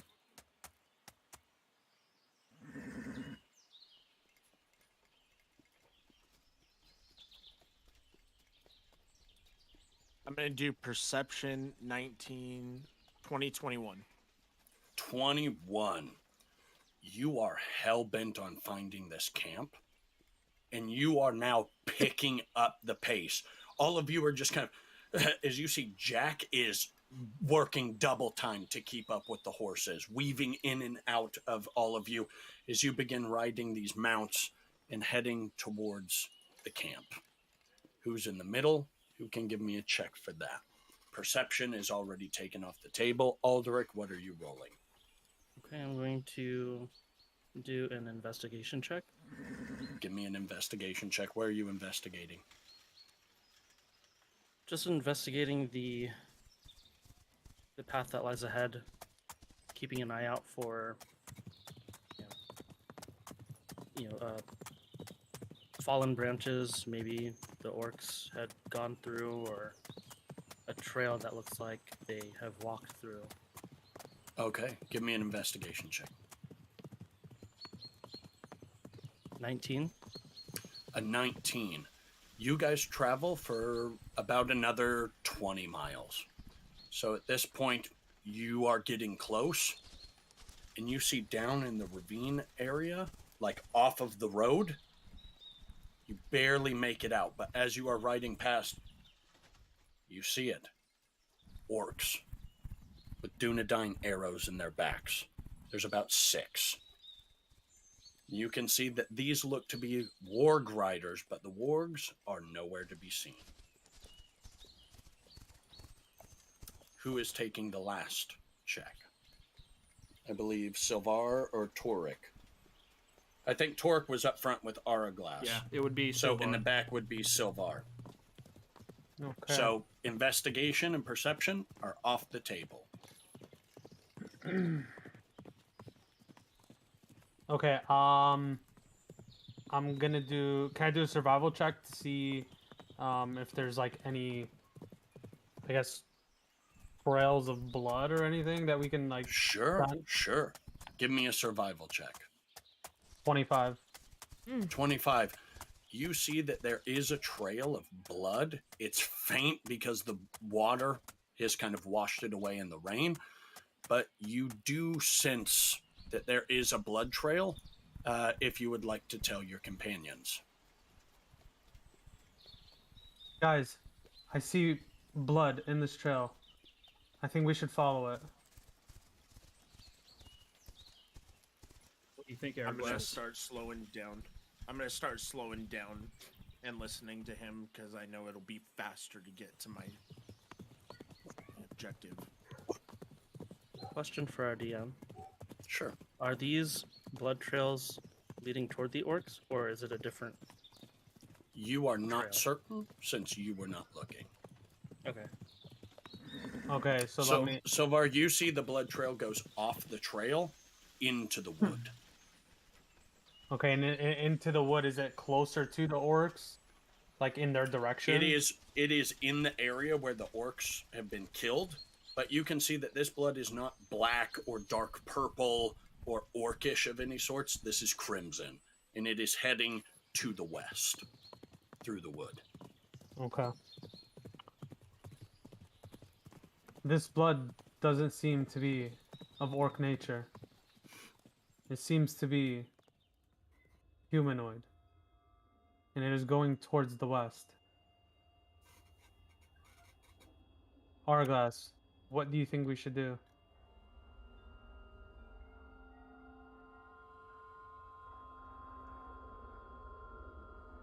If it's human, I think we should follow it and see if we could find out what happened and if we could save anyone.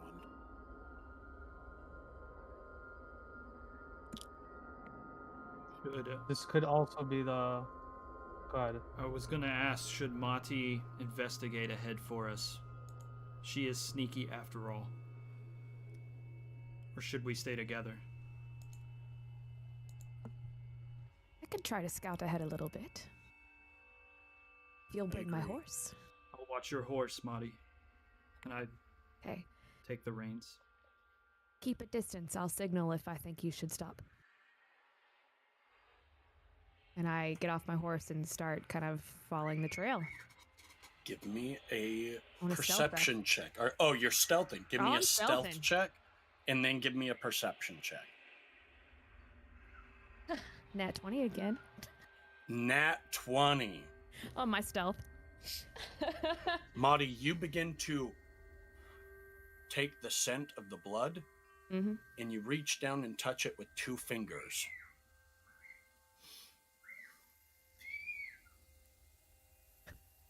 It's human. It's Dunedain. It's humanoid. Mm.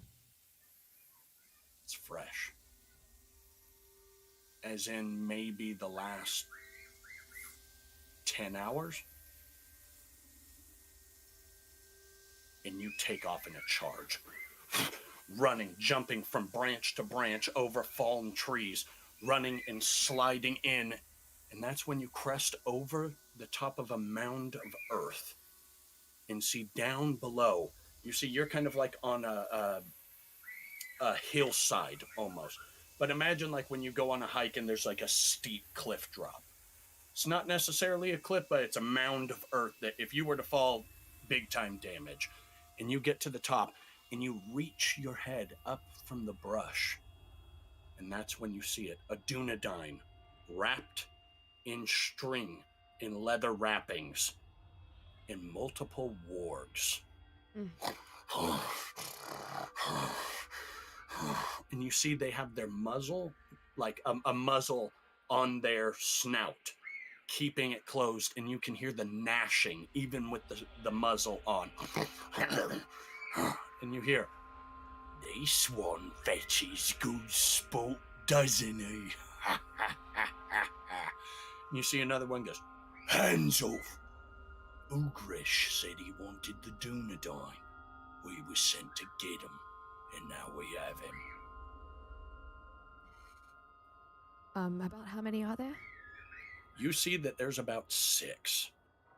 Okay. This is a warg scout party. Are they mounted or is it just the wargs? You see they're off of their wargs, and the wargs are just kind of sat and like eating meats. The ones that don't have the muzzles on, the other ones have muzzles on and are just kind of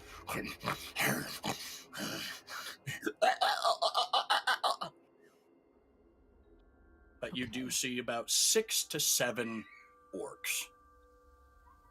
Okay. I'm gonna fall back to my party. Guys.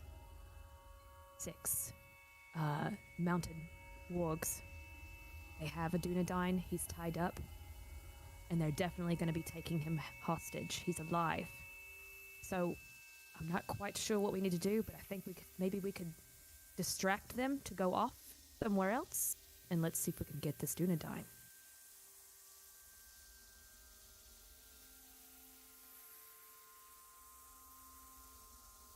What do you think? I think that we can take him. What do you guys think?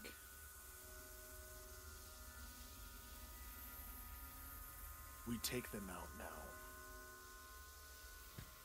Now remember, those are big beasts. But they are eating, so they might not want to bite us too much. Marty, you seen them. You were the one that spotted them. I'm gonna let you make the call.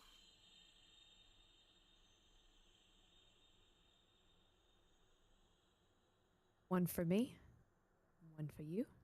Torek, I think you could take 2. Think so. My hammer has not tasted blood in days. I really do think we should try to distract them, though. Maybe we should make a noise off in the distance. Maybe they would go off. I agree. Less fighting. More Maybe. brain. I'll tie up the horses. We'll go find a medium-sized rock. Perfect. Araglass, you go and tie up the horses. Aldrich, you find a medium-sized rock. What were you saying, Marty? I'll find one, too. You also find a medium-sized rock. Okay. Silvar?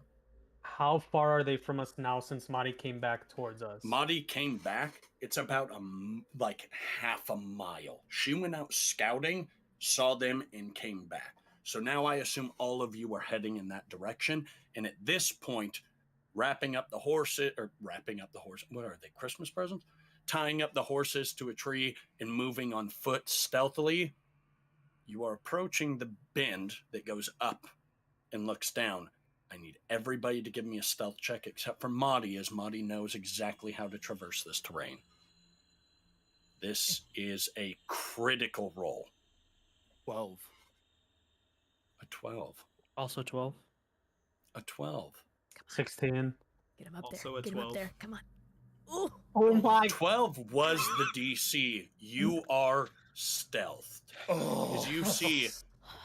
As you see now, there are 3 orcs and 3 wargs. The other 3 are not there, Marty. As you hear, oh, fucking hell. Why can't we just finish him off? We just fucking cut his tongue out, and then we cook it, and then we have something to eat. Ugrish hasn't been finding us good food as of late. We're always running and traveling, and I'm fucking tired of it. See, the other one goes, yeah, I don't like running as much as we have been.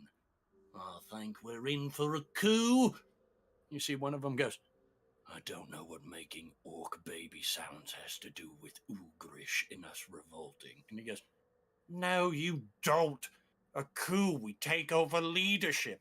I thought that was a mutiny. No, that's if you're on a ship. What? And they are just arguing amongst one another. And you see the third one has his mouth sewn shut.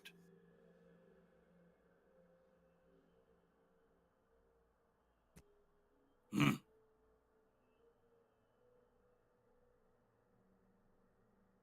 Guys, there's 3 missing.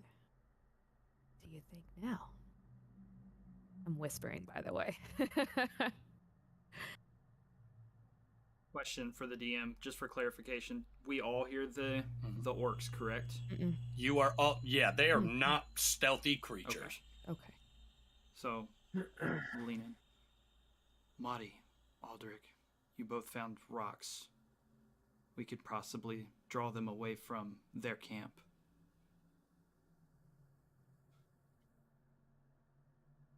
What if we threw the rocks for the wards, and then we take out our bows from this distance and take them out stealthily, and the wargs won't know? Do you think if we have maybe 2 of us move a little bit closer and the rest stay back here with our bows? Or shall we all do this together?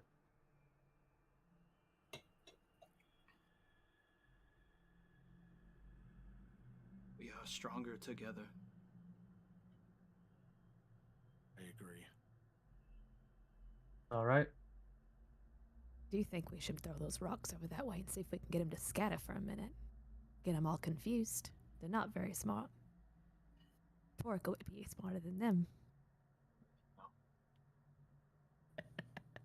You hear the bag goes, it's true.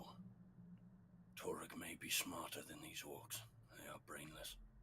They had 6 and now they have 3. Why would they leave? But it doesn't make any sense. I suggest a surprise attack. I would help, but I'm a bag. Moral support. Right. I think I'm gonna aim my rock as far as I can to the other side of us. Okay. Maybe towards the left. So Ish. off in the distance, adjacent to the Yes. left. Yes. Give Like- me an athletics check. As you, Chunking it. All right. I'm chunking it. Heck yeah. All right. If you say natural 20, I swear I to know, God, I'm I an didn't. It's not a anime natural. villain. Ah! It's not a nat 20, I promise you. Did you say acrobatics? No, I did not. I said What would you say? athletics. Athletics. I'm sorry. So Right. that would be a 14. 14. You see Marty looks at you, Aldrich, and chucks it to the left. What are you doing with your medium-sized rock? With my medium-sized rock, Aldrich's going to look to the right, try to maybe make some noise in the other direction, try to scatter them a little bit more. So With you're my throwing rock. it to the right? To the right, yes, opposite side. Big brain. Give me an athletics check. You see Marty looks at you, and you both at the same time shot put. You do the whole spin around. Love it. I'm going to do one javelin toss, my lord. It's a 15. 15, easy enough. Both of you throw it. As you hear, oh, I what's that, eh? And you see the other one goes, he goes, I am checking it out. You see the other one looks, there was something in the right side. I'm gonna take a look. And you see he kind of gets onto his warg, but the way he does it, you know how you mount horses? He doesn't do that. He grabs the fur like a mama cat would grab the nape of the neck of a kitten, and he rips himself up on like Spider-Man crawling a wall. Just really gross looking, and gets on top and goes, That's right, precious. Let's find ourselves some meats. And you see, it begins moving, and the other one's just kind of like, you right? Are you in the bushes? Ah! And jumps into the bushes, and you hear, ah! Thorns! And you see the one that has his mouth sewn shut is just kind of sitting next to the prisoner and goes, and kicks him as you see this Dunedain kind of wakes up a little bit, and he hands him bread, and you see the Dunedain softly goes, maggoty bread. And he goes, which you roughly translate to 3 stinking days. So the sewn lip one gave him bread? Gave him bread to eat. Interesting. But now you see 2 have left and are searching the sides. Down in the valley area, there's the one with his mouth sewn shut, right next to the Dunedain. Is there a warg rider or a warg with him, or just the rider? There are 2 wargs that are there. Okay.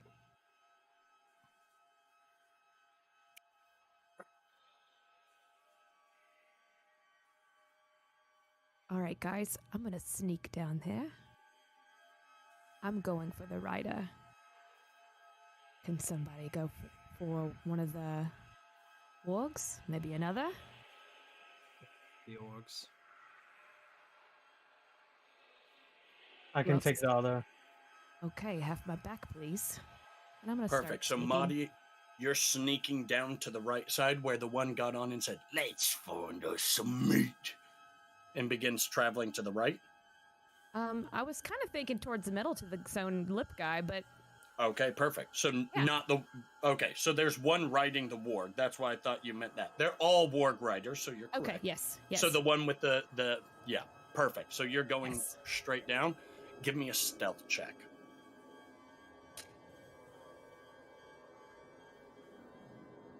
Okay, that is a dirty 20. A dirty 20. Okay. You sneak down. You are 5 feet behind him as he is sat on this log, unaware that you are behind him. As you simply pull your dagger.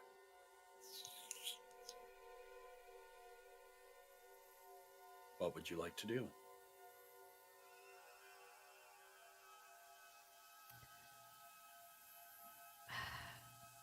I'm gonna cut his throat.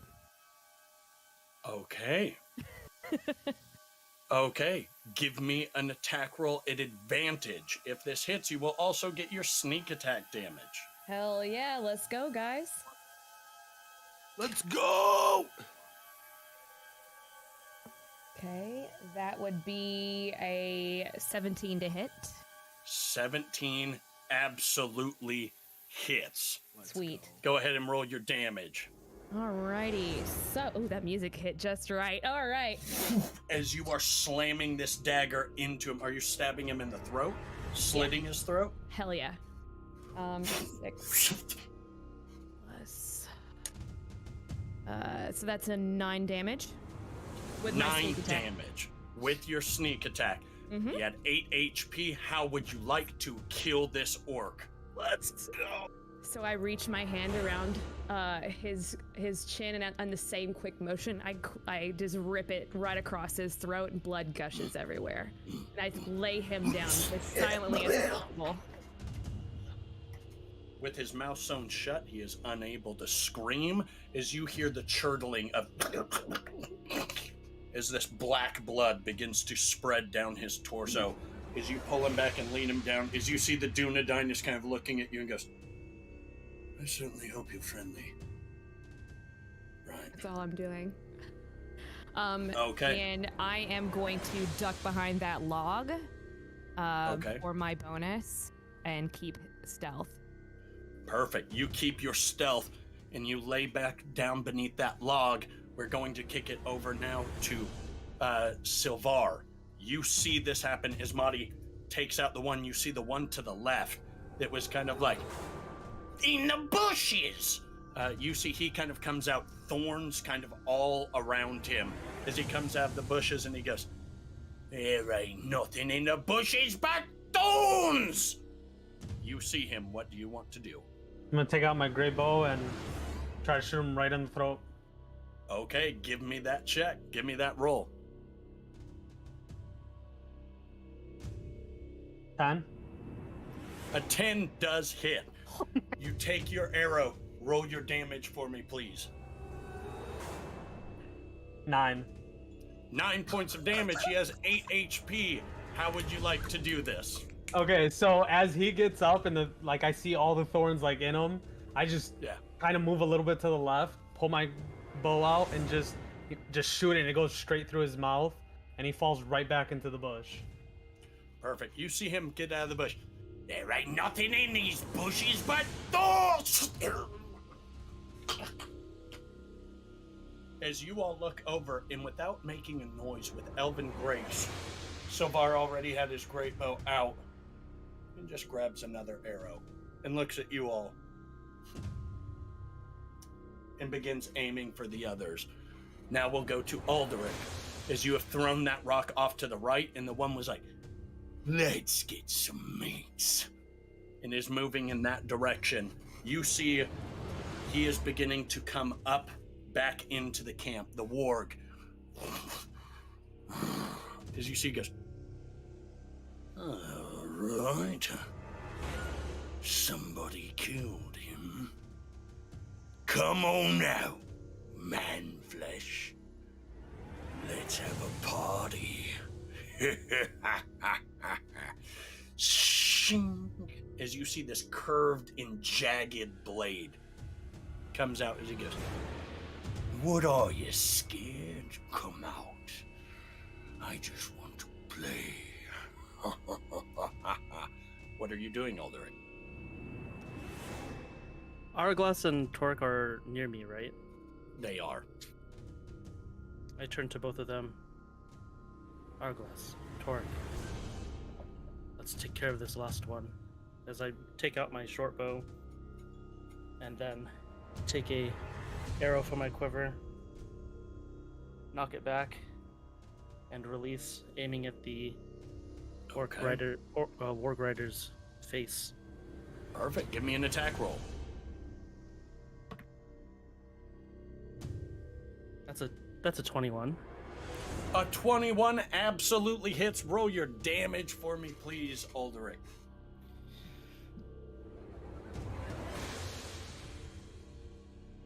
That's a 4. A 4. And you see it sticks into his lower right abdomen as he goes, ah! And falls off of the warg as it and looks towards your general direction and starts bounding towards you, as do the other 2 wargs. You have these wargs coming at you now. The surprise attack is over. I need everybody to roll initiative. Now, this initiative will be kept between you all. I will slot my monsters where it sees fit, so you will be tracking the initiative order for yourselves.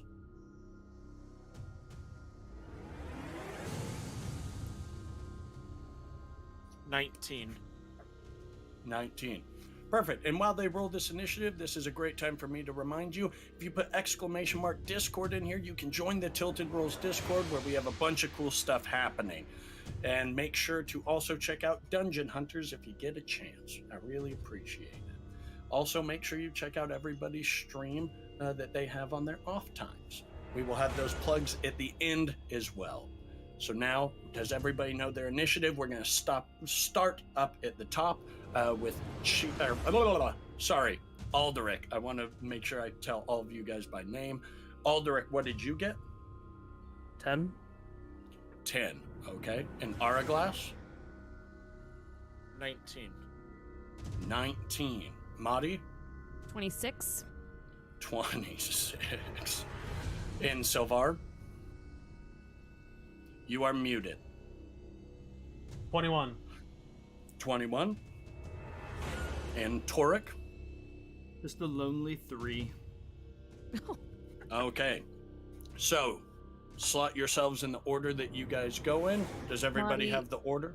Madi Savar, Alderic, Torek, right? Hourglass Torek. Yes. Correct. Araglas would be before me. Okay, sorry. He got a thank you. 19. So Madi, Silvar, Arglass, Alderic, Torque. Torrid. Okay. All right. Mhm. Why is it always me first? You're rolling big numbers, that's why. Okay, perfect. So, Madi, you are down there. The wargs do not see you yet, but they are bounding towards your location, going up and over that log, and are trying to head up and over, going upwards where you just came down from, as they have spotted Alderic. So, it is your turn. 3 wargs are standing. What would you like to do? And they are kind of bounding towards me? Yes. Or like, well, up the hill. Okay. But they're Yes. still in front of me, correct? Yes, they're 5 feet in front of you. They're charging up and over the log at this point.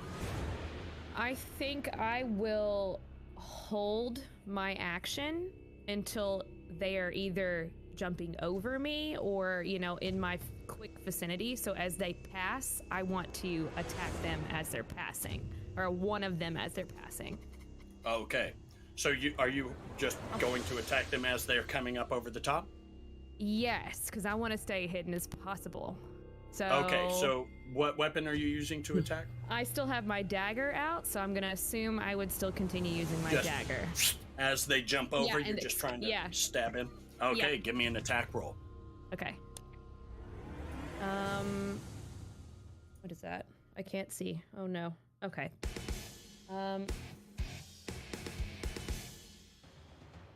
So that's an 18. To hit. 18. That hits. Roll your damage, please.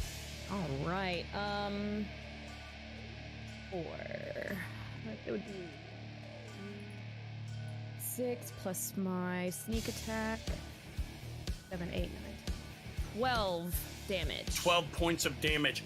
You see one of these wargs jumps up, and as it does, you stick the dagger and you hold it as it carves the entire stomach open. It is still alive, but it lands on the ground and topples and falls prone as you hear as the other two and begin rushing up the hill. You have severely damaged one of them. Awesome. Is that the end of your turn? And then I'm just gonna cunning action go back to hide. Oh, I love it. Okay, give me a stealth check.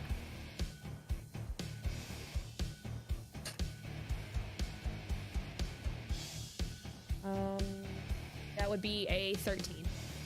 13. You are feeling mighty stealthy Sweet. for now. I don't like that, guys. I don't like that at all. Cool. Who is next in initiative order?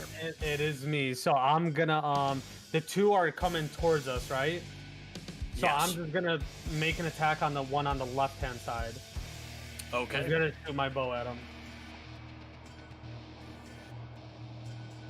21. 21 definitely hits. 10. 10 points of damage. Yes, sir. Okay. You slam an arrow right into one of the necks of these wargs as it and begins rushing directly at you. Is that the end of your turn? And then I'm gonna use one of my heralds right now for Okay. everyone within 30 feet of us to add a d4 on their next damage. Okay. Okay, so they will have 1d4 to add to their damage die. That applies to Alderic, that applies to Araglass, and Torrid. Yes, and then with my movement, I'm just gonna move back another 5. I was already 5 feet away from him. I'll move another 5 feet back and just cock my Okay. bow ready to go. Perfect. Right now, they're about 10 feet from you. So if you move back 5, you'll be 15 feet away. Perfect. Because they're charging uphill. Okay, perfect. Sounds good. That's the end of your turn. Who's up next? I am. Okay, Araglass, go ahead. What are you doing? They're about 15 feet away at this point. After seeing that Somar handled the one on the left, I want to go for the one on the right. So I pull out my short bow and let it rip right between the eyes. Perfect. Give me an attack roll. Everybody having fun 15. so far? 15 definitely hits. Go ahead and roll your damage for it. I thought I 3. would change up the combat music a bit. 3, you aim for the head, and you, as it moves like this, and it clips it right into its shoulder. Is it? Yes. Can I use that 1d4? You can use the 1d4 damage on top, so roll that too. 4. 4 points of damage. Perfect. So 4 additional points of damage, correct? Correct. Cool. Perfect. Yeah, you slam right into its shoulder, and you see it's beginning to bleed, and you see it just... Is that the end of your turn? And then I want to go into a defensive stance, like get ready for combat if they decide to come closer. Perfect. You do have your bow out. Do you want to use your bonus action to switch to your sword and board? Yes, actually I do. So I Perfect. put my bow away, sword, shield ready. Perfect. Remember that now that you have that shield, you have that bonus to your AC that is in the parentheses on your character sheet. But you know that. So, now we are going to the warg's turn. The first one is going to jump up at Sylvar, and it is going to make a biting attack. That's going to be a dirty 20 to hit. Perfect. That's going to be 9 points of piercing damage. And I need you to give me a strength saving throw, Sylvar. Oh my god. 17. 17. You put your arm up as it bites into your arm, but you put your feet planted into the soil and mud, and it slips for a moment, and you feel your foot get purchased onto a rock. As you plant forward, you are not knocked prone. The second one is going to run up and is going to jump for Araglass. Araglass, that is going to be a natural 1. You get an attack of opportunity as it jumps up. You in this defensive stance with your shield out and your sword pivot at the last moment. An excellent time for you to strike down with that sword one-handed. Give me an attack roll. Yes, sir. We're kicking it up. 15. Get it, boys. 15 absolutely hits. Give me your damage, please. And remember, your sword is one-handed, so it'll be 1d8, not 1d10.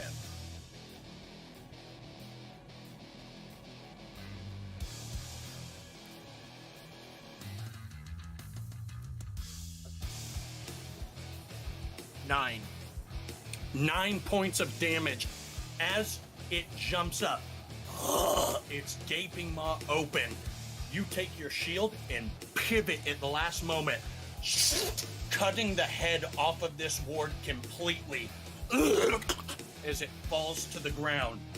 Your blade sharp, but your mind sharper as you look down at the remaining 2 wards. You are pissed. These have hunted your Dunedain brothers, and you are done losing family. Is that the end of your turn? That was the end of my turn. Sorry, who's next in the initiative order? The wargs have gone. Work, I believe. Oh, Torek. Wait. I think it's Yes, Alderic, Alderic. it is your go. I think it's Sylvar me. went last. I'm sorry. Alderic. Go ahead. question to the DM. How far Sure. is Madi and the warg had an Madi's- orc riding it, right? Madi is down. No, the orc is on the ground. It Okay. got knocked off of the warg, Right, and right. the 2 wargs went up. The goblin is, Okay. or the orc, I should say, is now trying to get up currently. Okay. But right now, you're fixated on the fact that there are 2 wargs on you currently. One just got Okay. its head completely cut off, and now you are seeing this other warg. The other warg, the second warg, because one is dead. There's one fighting Sylvar right now. The other one is down with Madi, about 20 to 23 feet down below in the ravine. Okay. And you can hear its whelps, but you're more concerned with the one that's right in front of you. Okay. For the one that's right in front of me, I'm going to take about 10, move 10 feet back away from it. And as Okay. I'm moving back away from it, I take out my short bow, take an arrow, and aim, release, Okay. aiming for right in between the eyes. Okay.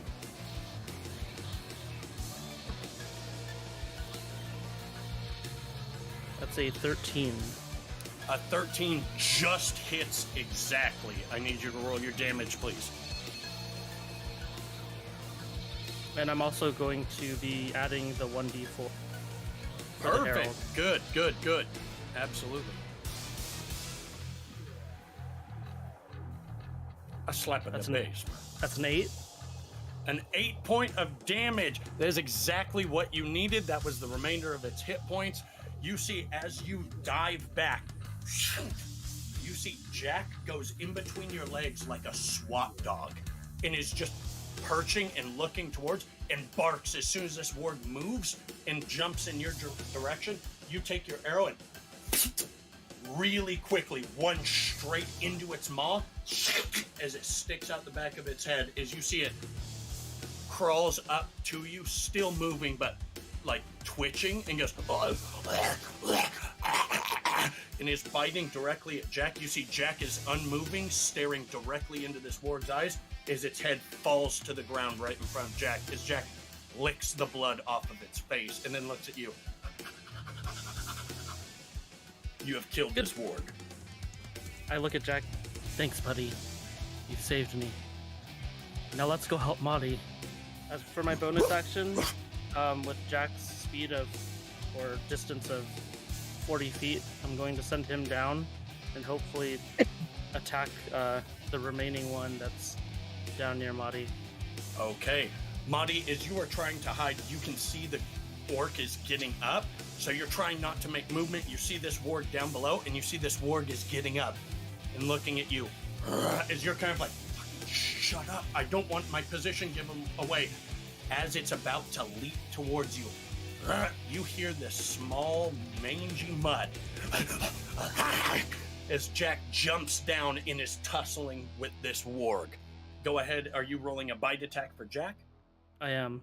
That's a 14. Perfect. A 14 definitely hits. Roll the damage. That's a 3. 3.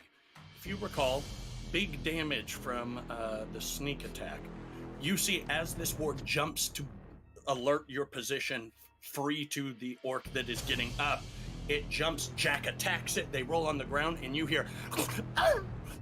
And at first, you are not sure what has happened or who has died. And you get worried as you see this warg kind of sloughs off as Jack gets up. Blood coating all around his maw and fur as he's just... as he has ripped the throat out of this warg. We are done with your turn, Alderic. Who's up next? Torque. Okay, Torque, let me set the scene.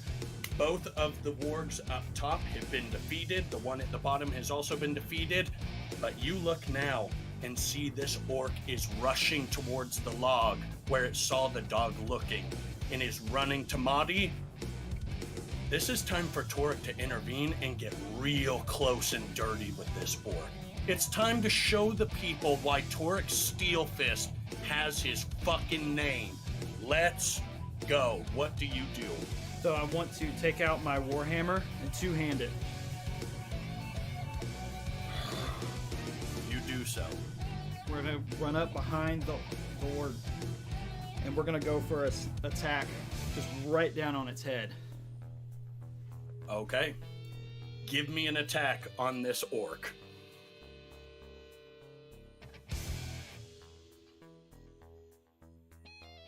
$16. 16 hits. I need you to roll your damage. As we see, as you're rolling this damage, Torek spots this orc running up to Madi, and up on this top area, you see Torek grabs his shield, slaps it onto his feet Legolas style, and slides right down this fucking embankment, two-handing this fucking warhammer. Ah! Ah! And begins to bring it down. Roll your damage for me, my lord. I rolled a 10, and I want to add my D4. Add that D4 right now. Rolled a 1, so 11 damage, but I'll take it. 11 points of damage was exactly what you needed, so it doesn't matter. You see this orc's head splits entirely as it is crushed by the Jovian pressure of your Warhammer as you. And we are out of combat. Damn, Torque, you got some moves there, buddy.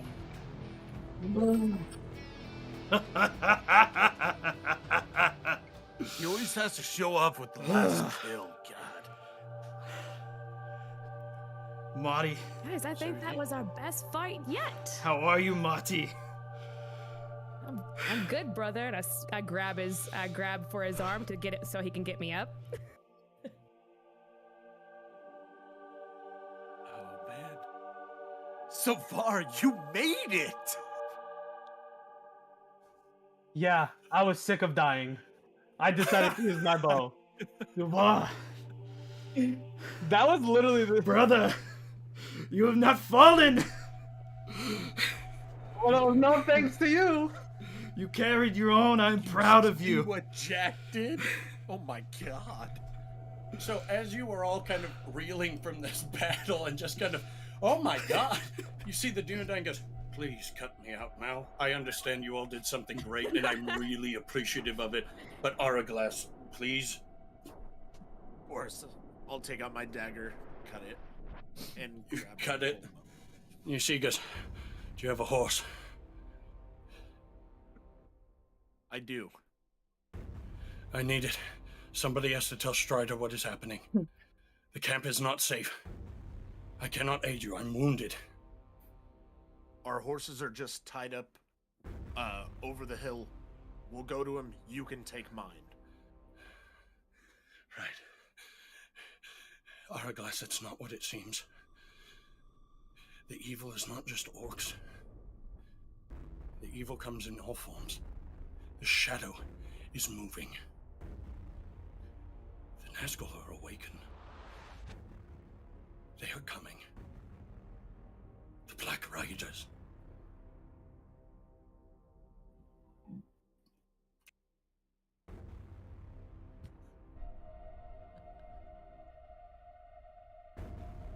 I want to turn back to the crew, and just all the anger of earlier just goes completely out of mind.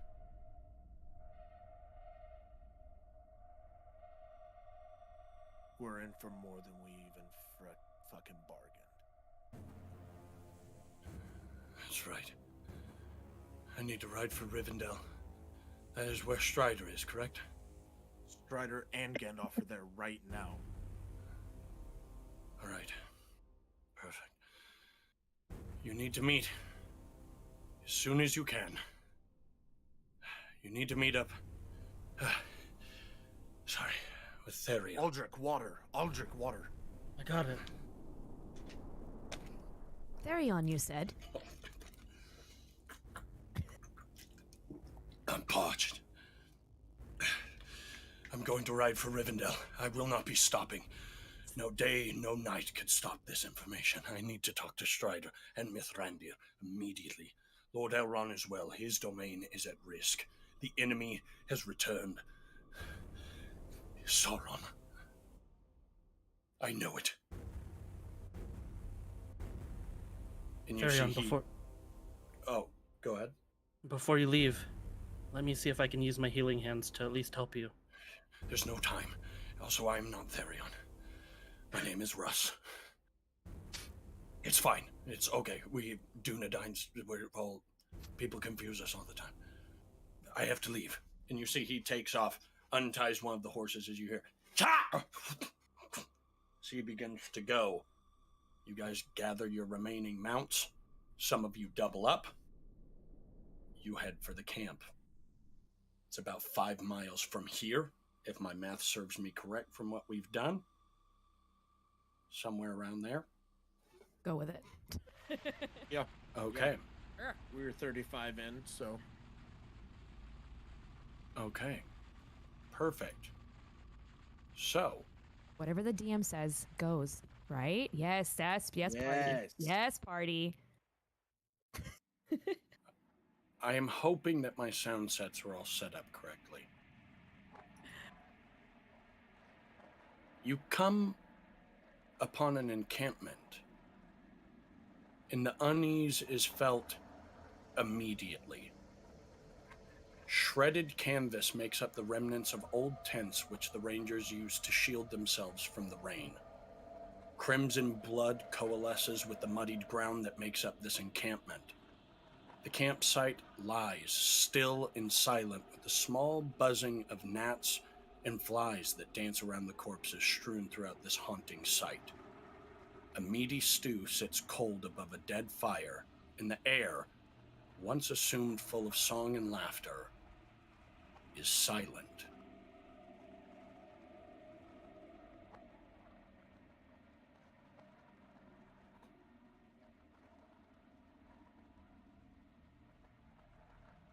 I have my blade drawn, and I am looking everywhere to see if there's anything in our immediate vicinity, to like danger or anything.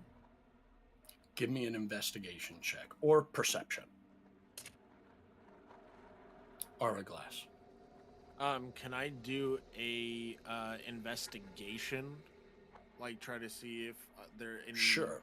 any notes or anything were just left behind?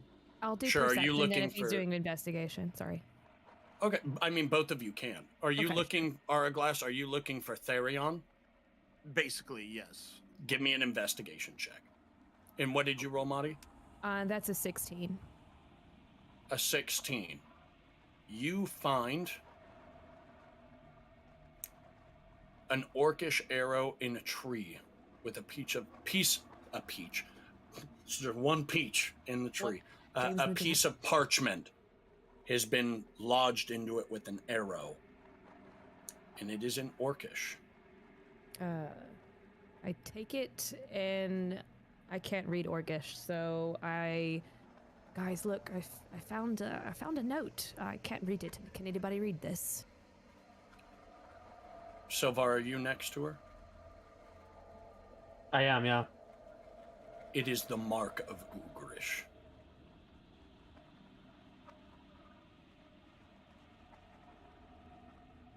Says Ugrish in his marking. He must have been here. Can you read Orcish?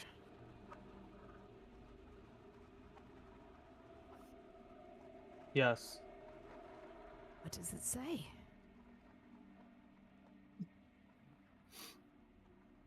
The marking of Ugrish. Was that's Says it? the marking of Ugrish. Do you flip it?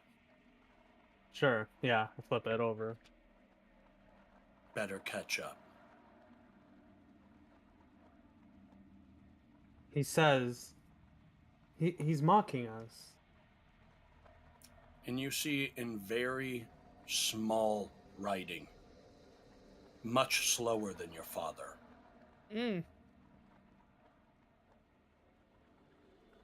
So he's mocking me.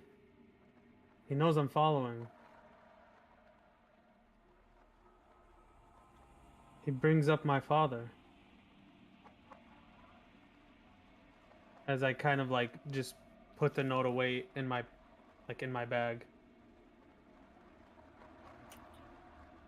Alderic, I need you to roll a lore check for me. And Hourglass, we're coming back to you. What did you roll for your investigation check? It was a 14. A 14. You find Therion dead. You search his person, and you find a letter. But it is coated in blood. Not his. Seems to be orcish. And you open it, and it is in a weird, archaic, and disgusting perversion of Elvish. Strider's only told you there's one language like that. Black speech. The language of Mordor. But you cannot read it. But there are few who can. I want to save it and put it just put it in my pocket. Okay. You do know that Alderic speaks or understands a little bit of black speech. You would know that in your travels with him, but you put it to the Correct. side for now. I still, yeah. Okay. Alderic, what did you get for your lore check? I got a 16. A 16. Something's afoul here. You can feel remnants of dark enchantments. Very dark. Whoever was slain here may be trapped here, unable to join the Valar. Cursed by a grim death at the hands of orcs, the enemy of shadow, and shamans. There is an arcane enchantment on this hallowed ground, and you immediately begin to feel a chill in your spine.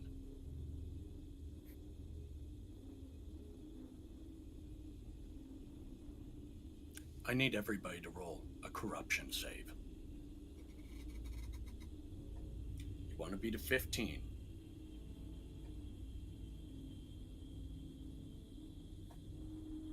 You said 15, and I saw 15. That same. I got 15. Torek, 1. a 1. Torek, seeing all of this, you take 2 points of shadow. Nadi, you're muted.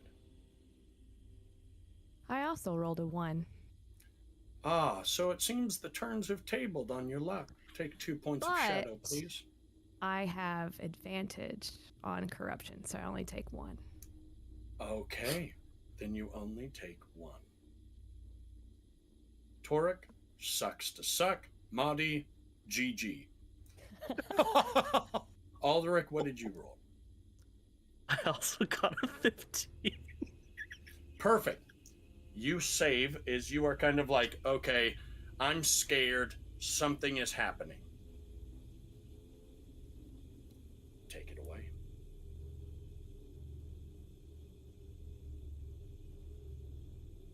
Madi. Do we put that underneath shadow points? I'm sorry. Like in the Yeah, top so right? where it'll say shadow points, you Uh-huh. will put that, and those do not reset. So I would just mark 1 away, correct? You would Yeah. put 1 in there. Oh, okay, got you. Okay. Yes, Alderic. So in our sheets, would this be considered a permanent shadow point? Right now, this is, yes. Okay. Because I believe you do get an ability to remove shadow points. So keep that in mind. Yes, Okay. I have been. Thank you. So, as described, the bodies of the Dunedain Rangers are all around. Something has happened to this hollowed ground with an evil enchantment of some sort of spellcaster.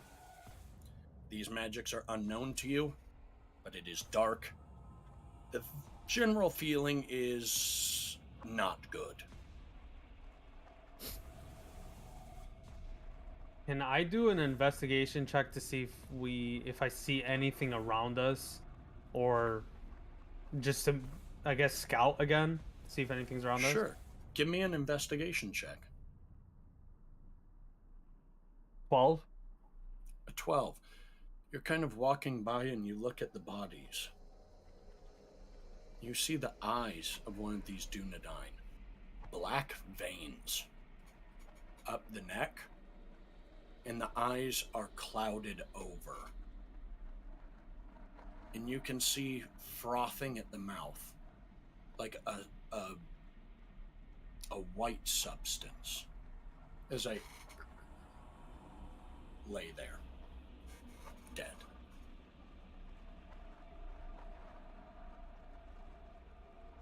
Okay, I'm gonna make my way back to the group and just inform them. This doesn't seem to be done by orcs. The markings on the body are not normal wounds. This seems to be of some sort of magic, but dark magic. I feel we need to move out of this area. Araglass, I need a medicine check at advantage as you look at Therion.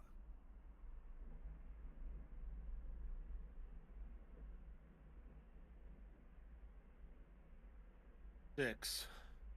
A 6. Did you do it at advantage? Twice, pick the higher number. Oh, sorry. 11. 11. Much better. These rangers were not killed by orcish blades. They were killed by Morgul blades.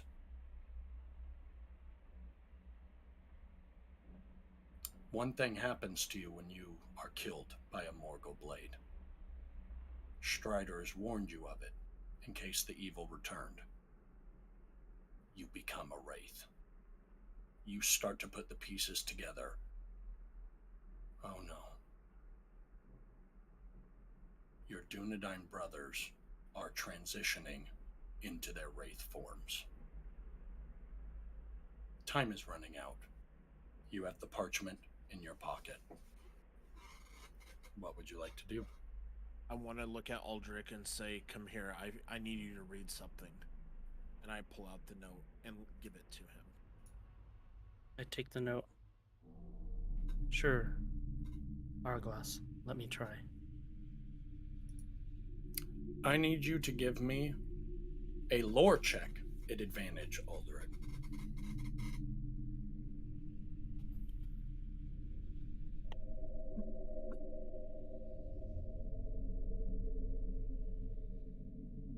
$23. 23. This is in black speech.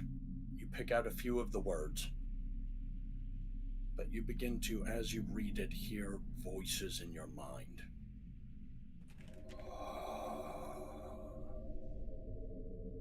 I see you, Aldrich. I see you. As you read, the Master wants the head of the Dunedain known as Strider. One of his rangers has tracked Ugrish toward Breland. It must be destroyed. Leave none alive. Kill the party from Mirkwood before they can reach Tramrul, the frigid death. The Master needs the hammer of Timrir. That is what you make out. Well, Aldrich, what does it say? Question to the DM, can you repeat that very last word? The hammer of... Timrir. Timrir.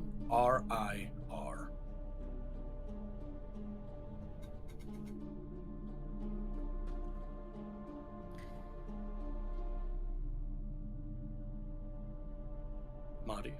Go ahead. I was just gonna say, if everybody's feeling uneasy and me feel like seeing the body language from everybody, I'm probably got my short sword out or my dagger. Like, yeah, I've got it out, and I'm watching our six right now. I feel uneasy. I'm holding my hammer, kind of just. You do so. Aldrich, do you tell the party what the letter says? Yes, as I'm looking down at the parchment, I say, whoever wrote this or instructed to write this, they say they see me as I look up at everyone. Keep an eye out, everybody. And not only that, their master wants the head of Strider. And it looks like Ugrish has been tracked toward Breland. Wonder where Ugrish could have gone through. What you notice from this note is they wanted to kill your party. Whatever killed these, this letter was intercepted by the Dunedain Therion who was holding it. This is a pretty fresh letter. You understand that the ones who tracked them from the Mirkwood is you. They are heading west. Them heading west, they need the Hammer of Timbrian. Do you say that out loud? Yes, I do. Torek, you know of the Hammer of Timbrian. It's an artifact of your family. It was used to forge great and powerful artifacts of the Dwarven Age. And currently, it resides in the Steelside family. Could you repeat? Lorik's family. Could you repeat the name of the hammer one more time, just so I can get the spelling? Timrir. Timrir.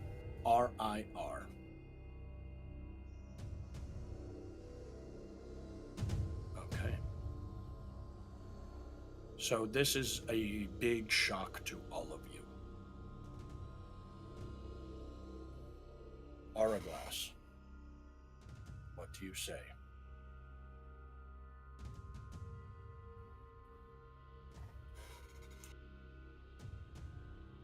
We need to get out of here now and stay off the road.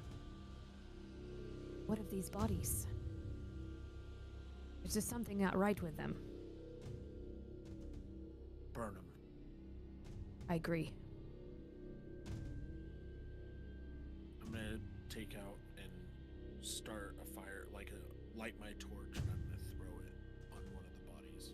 You throw it on one of the bodies. How many bodies do you burn? How many was there again? It's littered with bodies. I'll say roll me a d10, please.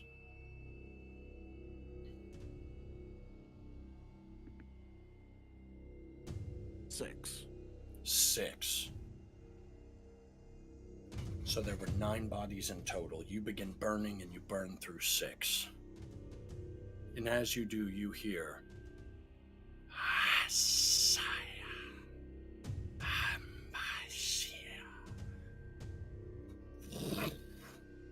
as you see the sun is now set, and from the sides you see one black cloaked figure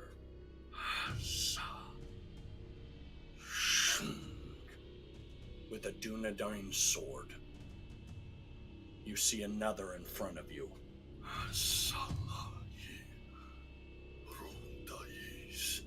One to the left.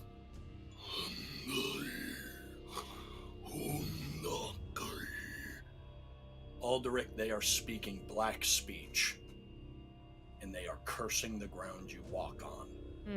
And they are now approaching.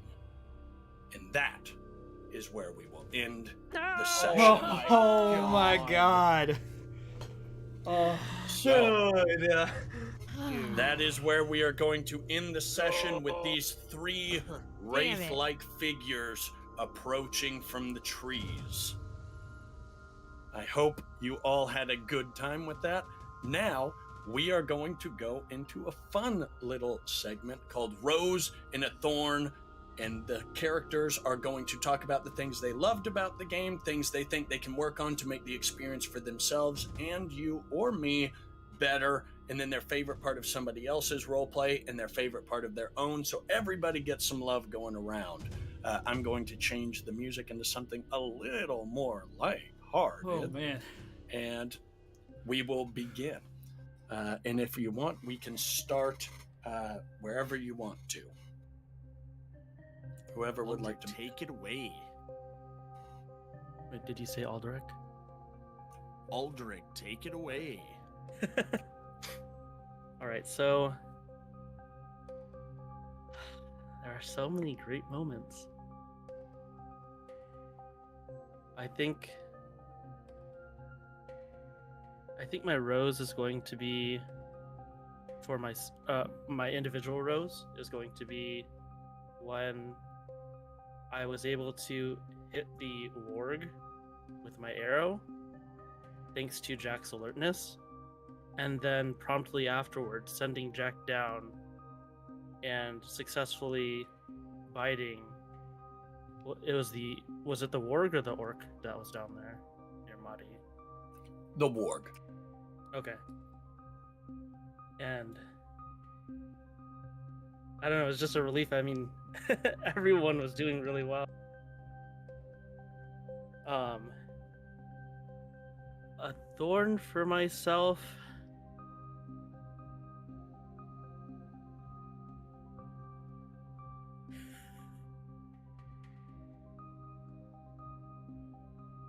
I think it would be to take notes a little bit better when I was trying to repeat what I wrote off the parchment.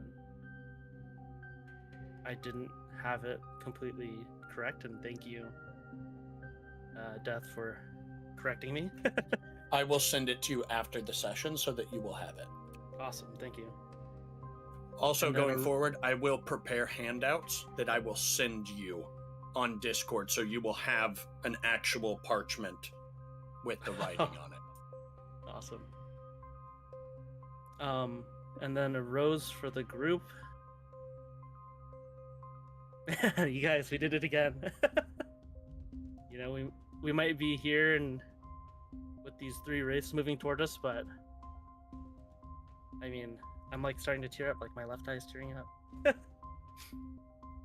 A thorn for the group. I think it goes to. There were moments when multiple people would start talking, but at least one person would stop and let the other person go. So I think that's a better improvement from past playtests.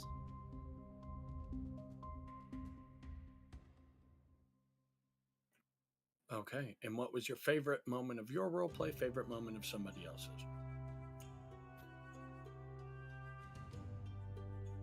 Favorite moment of my roleplay? I want to say it would be the conversation with oh gosh, what's his name? Going through my notes. You mean Stubbs? Stubbs. Stinky fingers. There you go. I never forget. Never My forget a notes are smelly like- finger. I don't know, have like 60 dashes. But I think meeting him first or finding him first, going to sleep and then waking up and realizing I have these potions, but I have no clue what they do. Hopefully he's still there. And then thankfully you're still there, just knocks the door open right in front of my face. Nearly hitting my face with the door. And then favorite roleplay of another person. Oh gosh. This is so tough to pick one.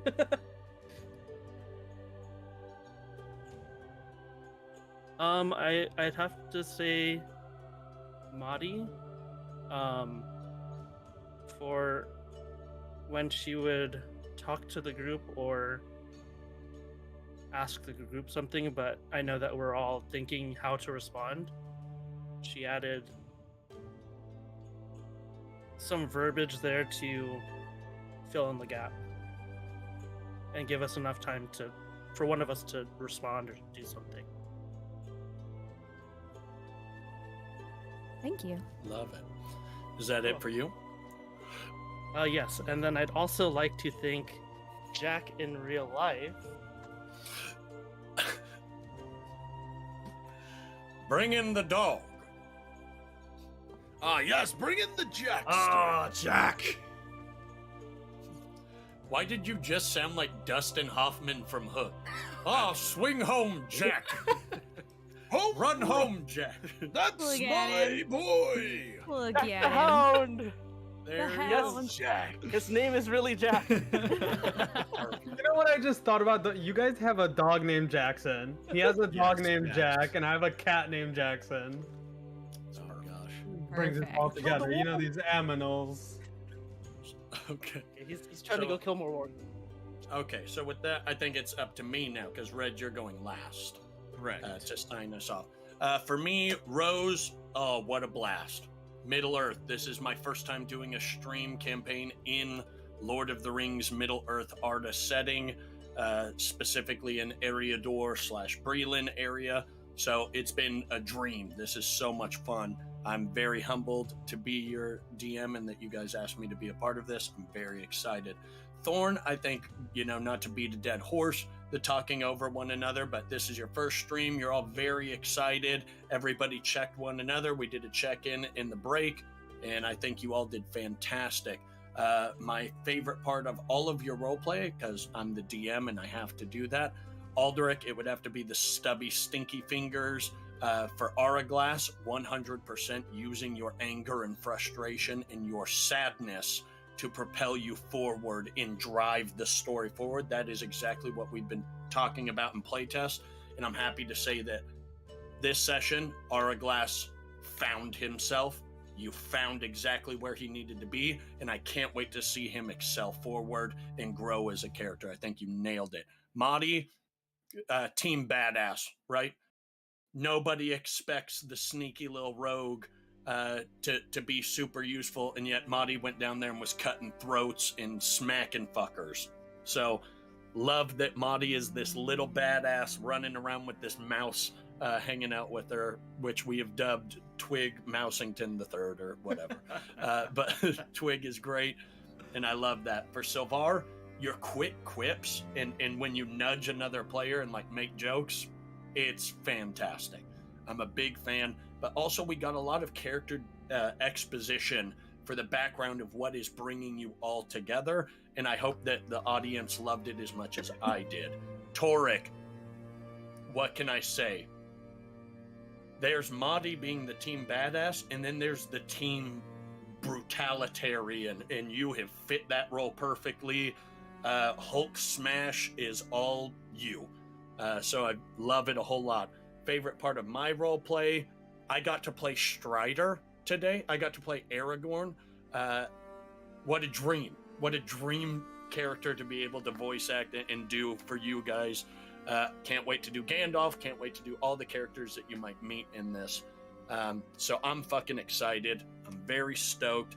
You all did so good at reading your character sheets, knowing exactly what to roll, what to add. All of the numbers checked out. You had a bunch of nat 20s, and then when you really needed those nat 20s, you had a bunch of nat 1s, which means I'm a happy DM. You didn't thwart me. I'm in control. I am your god now.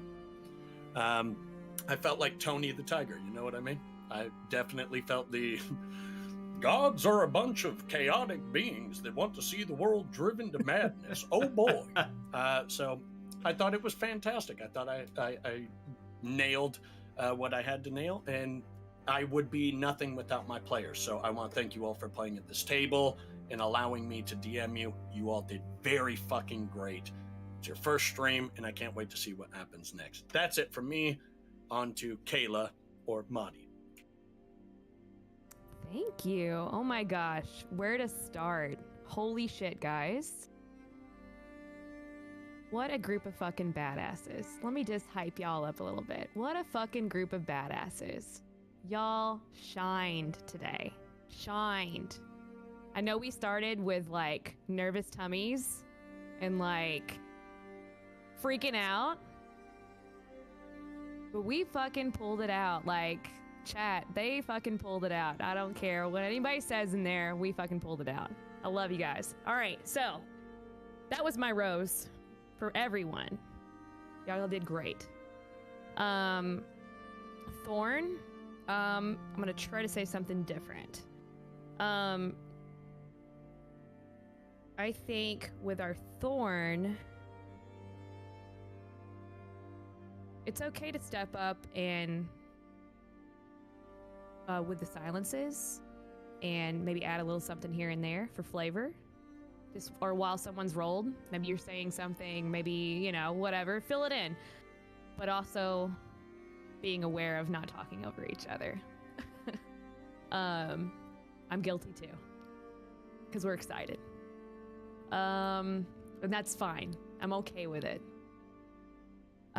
Favorite for mine, I really loved the like down in the holler, that little like valley, sneaking down right there. down there in the holler. there Yeah, holler? that's where it was. That's where them wargs were at, down in the holler. Brother, I am from Tennessee, born and raised, and I know where that holler is. Okay. Just Coulter Walk, prettiest damn warg in the whole damn holler. Dude, And that ain't no I'm lie. marrying this chick. What the hell?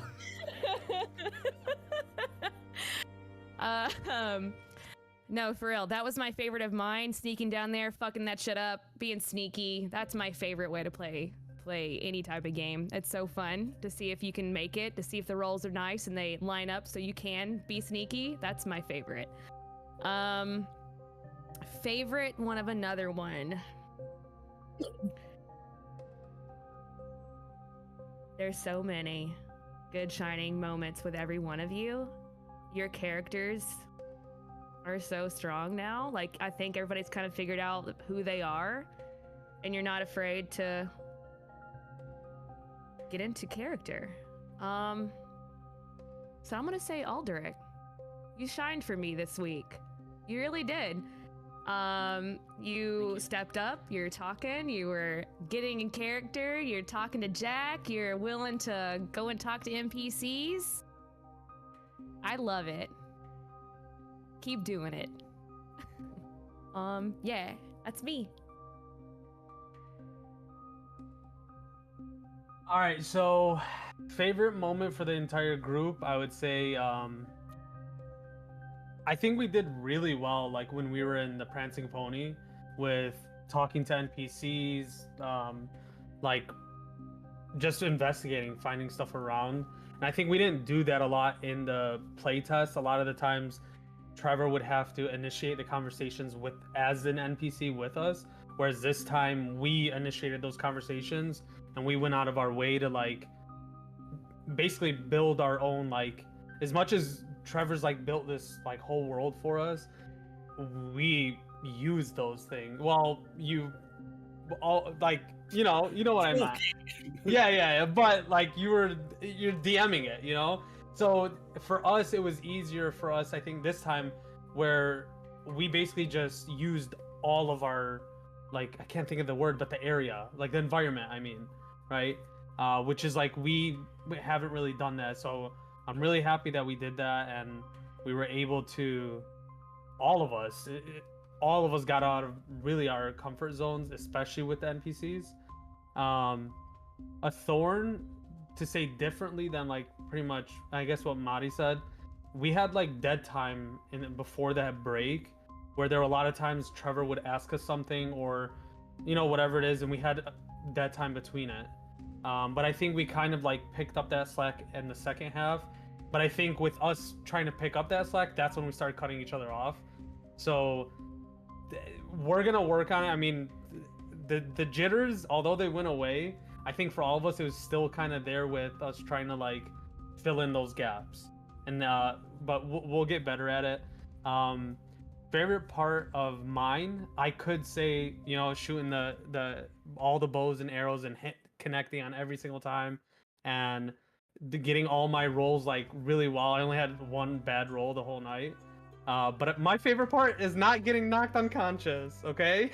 Or dying. I want to switch my thorn. My thorn is that Silvar did not die this play session at all, which has been a constant in our play. And it brings you joy. I know it does. But yeah, no, I felt like this time, although like the one time I was like in danger was with those orcs at the end, where he basically attacked me, and I think if I didn't take that, where I moved back an extra 5 feet, the hit would have been way worse, and I think I would have got knocked unconscious for sure, because he still dealt 9 damage to me, and I was 5 feet away. So if I was even closer, it would have fucked me up for real. Favorite part for somebody else? I really liked when Torek slid down the hill on his shield, Legolas style, okay? That was like badass for me, and then all of a sudden he just fucks up that orc, right? But I do also like like an honorary mention for sure was Arglass like taking the lead the whole like pretty much this whole session. I know we kind of like kicked it to you, but you took initiative right away. As soon like you took initiative with the conversations and pushing us in the right direction, which made our jobs easier and our role playing way easier. And as much as like our ideas were all together as a combined group, it was good to see that like you were like, let's do this, and whereas Tor comes in and basically like is always right behind you, following you, making sure that hey, we are a team, we're with each other. So Torek sliding down the hill, and I know that was his decision to do and everything, but I think for as a whole group, it's just all of us like finally actually working together and making sure that like all of our shit's like on top of each other. So I'm proud of you. I'm proud of all of us, for real.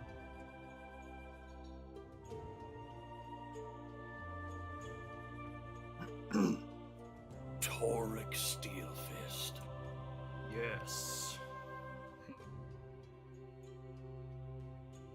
Kind of like everybody else said, for me, there were so many moments that I was fully immersed to the point that for example, during that fight, I mean, my adrenaline was going to the point my hands were shaking. It was incredible, and I would say my rose for the entire group over this 2 months essentially of playtesting and stuff, I have seen us with our role play become more comfortable and become more in touch with our characters, and I'm gonna really have to kind of echo, I believe it was Kayla or Mati with Alderic just really stepping up this week and really just taking that by the horn, because I know myself, I get very nervous. Like before this stream, I was a nervous wreck all day. Kayla will tell you all day today, I was an absolute nervous wreck. And to see somebody else that, I don't know that you were a nervous wreck, but you did a really good job at not showing it if you were. And in this role play, man, you just, with every instant where you could, you just stepped right in and did your role like to a T, man. So that was probably, as far as my favorite from an individual this week, man, you killed it. I'm proud of you to see the progress you're making as your character too, or connecting as Alderic, because I'm starting to feel that character with every single session that passes. And I do need to compliment, so I guess it's a 2-for-1, Sylvar, because, bro, I've not played D&D in a very long time. It's been about 7 or 8 years, but I want to say I know what it's like to get knocked down. I know what it's like to go down multiple times. Whether it's 1 session or 2 sessions, or you have an idiot teammate like me or a party member like me that drops the immovable rod right on you and just impales you into the ground. Because I did not hear our DM say immovable. I just heard a glowing rod, and instead of clarifying, I just put it on him. And that's on being a DM and giving them magic items and telling them nothing about how they work and just seeing what happens. And that's why we have a healer. You might find out that the evil DM was the party all along. But with all that being said, to see you step up in your decision making and hitting your rolls, knowing what to do on the bounce back, taking that step back, drawing your bow to take your shot, giving yourself plenty of space, you're there in that moment, and I could feel that. So I think you did a great job with that too. I think as far as our my favorite personal moment of roleplay was during that fight scene. I really felt myself become my character in that moment after finishing off that orc. So I felt really good about that. I felt myself come out of my shell a little bit more, and I'm super pumped to see where Torque takes me on this journey. Now, as far as thorns, my personal thorn is just not over. Don't let the nerves get to me, and kind of let myself lose that immersion. Sometimes during certain parts, I felt that. I know it's the first stream and everything, so I'm getting used to that. But yeah, I was definitely freaking out today. So, and then as a group, we should change our names to the ADHD Bandits, because we just have to have a little bit more self-control. We're doing a lot better, but we just have to make sure that we're keeping ourselves in line. So that's the only thing I've got negative to say about that. Other than that, I think we fucking kicked ass today. Good job, everybody. And that's it for me. Dude, every time you spoke or said something, I literally got chills every single time. So I know you're saying you had nerves. It did not show, okay? Because I felt every time you said something, and I saw your hand movements, or every time you were trying to rally the group, I got chills. Thanks. So keep it up, man.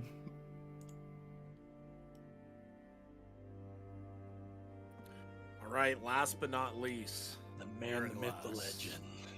Aldrich's got something really quickly before you start. Yeah. I wanted to echo off of that too, and to say, Dan, thank you. I was nervous, but I think we were all, but I feel like none of us really showed it, to go off of what Cheese or Silvar said. I didn't get any nervous vibes from any of you. So you did well. It's a lot harder to see nerves in other people when you're worried about the nerves of yourself.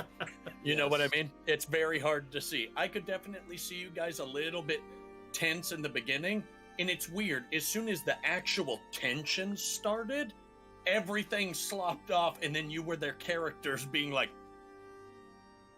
huh? What are you talking about? So it was very good. But Glass, it's your time, baby.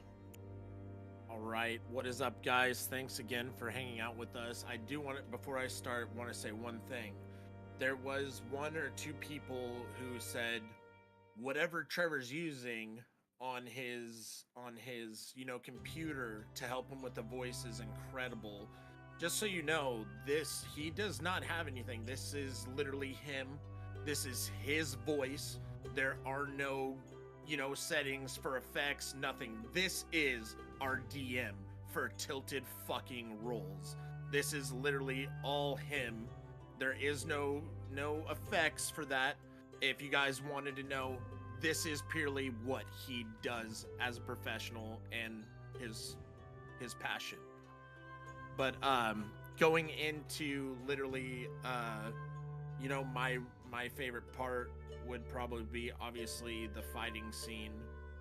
I mean, there's I have so many, but the fighting scene, it always gets us into this different mindset, this different zone as a group, because I think that's one of our favorite and best parts. I think the Rose would definitely be seeing Aldrich, how he was with the NPCs and everything, and how he has just come out to just do more.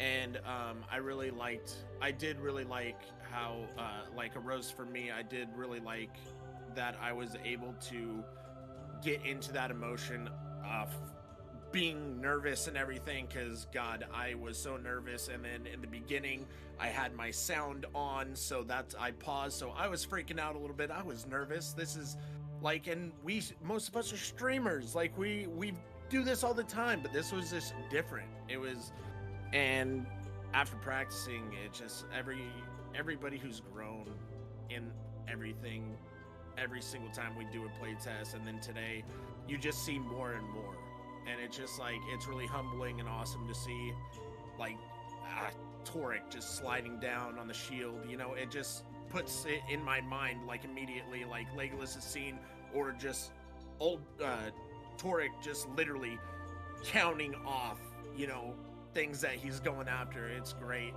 And you know, I think my thorn for myself first would be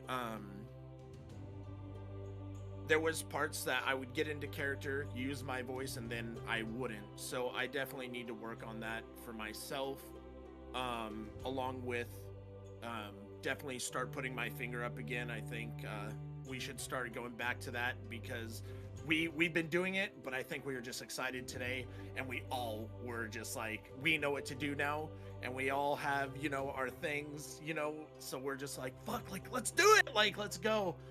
And yeah, I think it was fucking badass, and I had a good time. It was definitely emotional, thrilling, fun, excitement, the music, everything. It was great, and I can't wait for episode 2. Okay.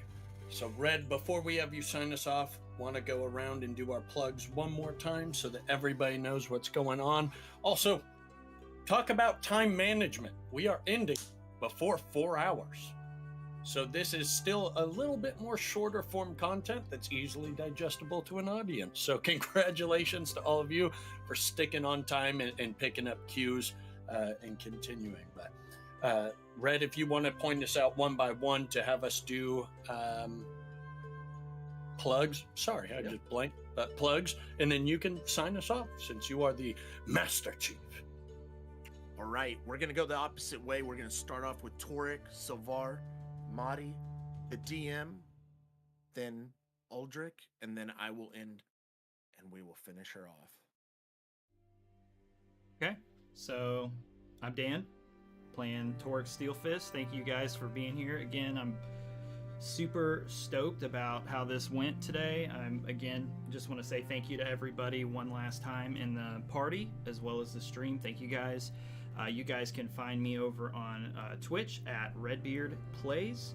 If you want to follow me on Twitter, it is Redbeard TV. The E in beard is spelled with a 3. Everything else is spelled normal. Same on my Twitch. But yeah, and I also have a YouTube channel here as well, Redbeard Plays. I've typed in the chat a few times tonight. But other than that, I'll pass it on over to our boy Silvar. Alright guys, I am Cheese. I played Silvar Helenoran. You can find me mainly on Instagram at cheeseburger__. I know that's a funny name because apparently everyone is cheeseburger nowadays, right? But yeah, you can mainly find me on Instagram or even Twitter. Twitter's the same name. And yeah, that's all I got for you guys. Thank you guys for being here though. It was fun as hell. And yeah, I'm excited. All right, my name's Kayla, aka Artistic Gypsy. You can find me on Twitch, Twitter, Instagram, TikTok, all the things. I'm on it all. Yeah, guys, awesome. Thank you so much. I just want to say, all of our chatters here, spread the word. Tell your friends, tell your family, tell your granny, tell your auntie. If they're interested in nerdy stuff, we're here for you to entertain every other Saturday. And I can't wait to see who comes next week. Hi, my name is Trevor, also known as DeathX Cleric. You can find me on Instagram at DeathX Cleric. You can find me on Twitter at XDeathCleric, because I got locked out of my old account for reasons. But you can also find me on YouTube at youtube.com/Dungeon Hunters. I simply forgot the password. It's not as dramatic as you think. You can find me on YouTube at youtube.com/Dungeon Hunters. Also, you can contact me at trevortrobvo@gmail to book me for voiceover gigs. I do streamer alerts. I will do little intros for your stream or whatever you need me to voice over or act. I can also play in your TTRPG games if you would like. Also, follow me at Dungeon Hunters on Twitter. That's where I'm most active for Dungeon Hunters. But again, you can find us at the YouTube. And then I'm on Twitch at DeathX Cleric. You don't have to follow because all I do is karaoke and scream like a coyote in a trash compactor. So It's if you're into that sort of thing, pretty awesome. That's all I was gonna say. I mean, I've mainly seen Creed in System of a Down, so if you're not into me screaming into my mic with no filters on, I mean, enjoy, you know? But other than that, I want to thank you all so much for letting me be a part of this. Dungeon Hunters fam really thanks you guys for letting me be a part of this, because I'm doing 2 YouTube channels right now, but I think this is awesome, and I'm very happy to be a part of it. So thank you very much. Trevor, thank you for being our DM and just going back and forth, and you know, the conversations with NPCs and, you know, other people that our characters look up to wouldn't be, you know, nearly the same. As far as my plugs go, I'm Leon Balls on everything. I'm going to comment in chat. Also echoing thank you all for being here. I stream on Twitch Tuesdays, every Tuesday, or Tarkov Tuesday. And then now every other Friday, the week that Tilted Rolls doesn't stream. Variety of games from first-person shooters to, you know, anything really. I play with these guys here that you see on screen. Goose Duck. As well as yes, Goose Duck. I play with everyone here that you see on screen, as well as other. But I also mainly post on Instagram, my main form of social media. And then I also have a photography page on Instagram. I go by Photo Balls. Thank you again, everyone, for being here. Have a wonderful night. And I'll give it over to Tyler to close us off. Awesome, guys. I'm Red Berserker, Tyler Red Berserker. I play Arglass, and I stream on Twitch. I am on YouTube, Twitter, and Instagram. Also, be sure to follow us on Tilted Rolls on our Instagram as well. We definitely have been, you know, putting a lot of content out there, keeping it fresh. We're going to be putting and pumping out more content as well. During this campaign, I would love to see possibly maybe some merch going into it, from just the feedback from everything. A lot of great ideas and everything, so a lot to come. I'm super excited. Again, thank you for the DM for being here and taking the time out of his day and scheduling with us. Make sure you guys are following the Dungeon Hunters, of course.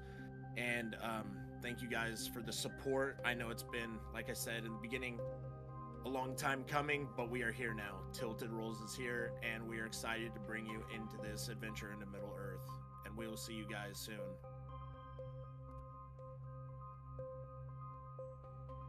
All right. With that being said, I'm going to cut her off. You guys have a good night.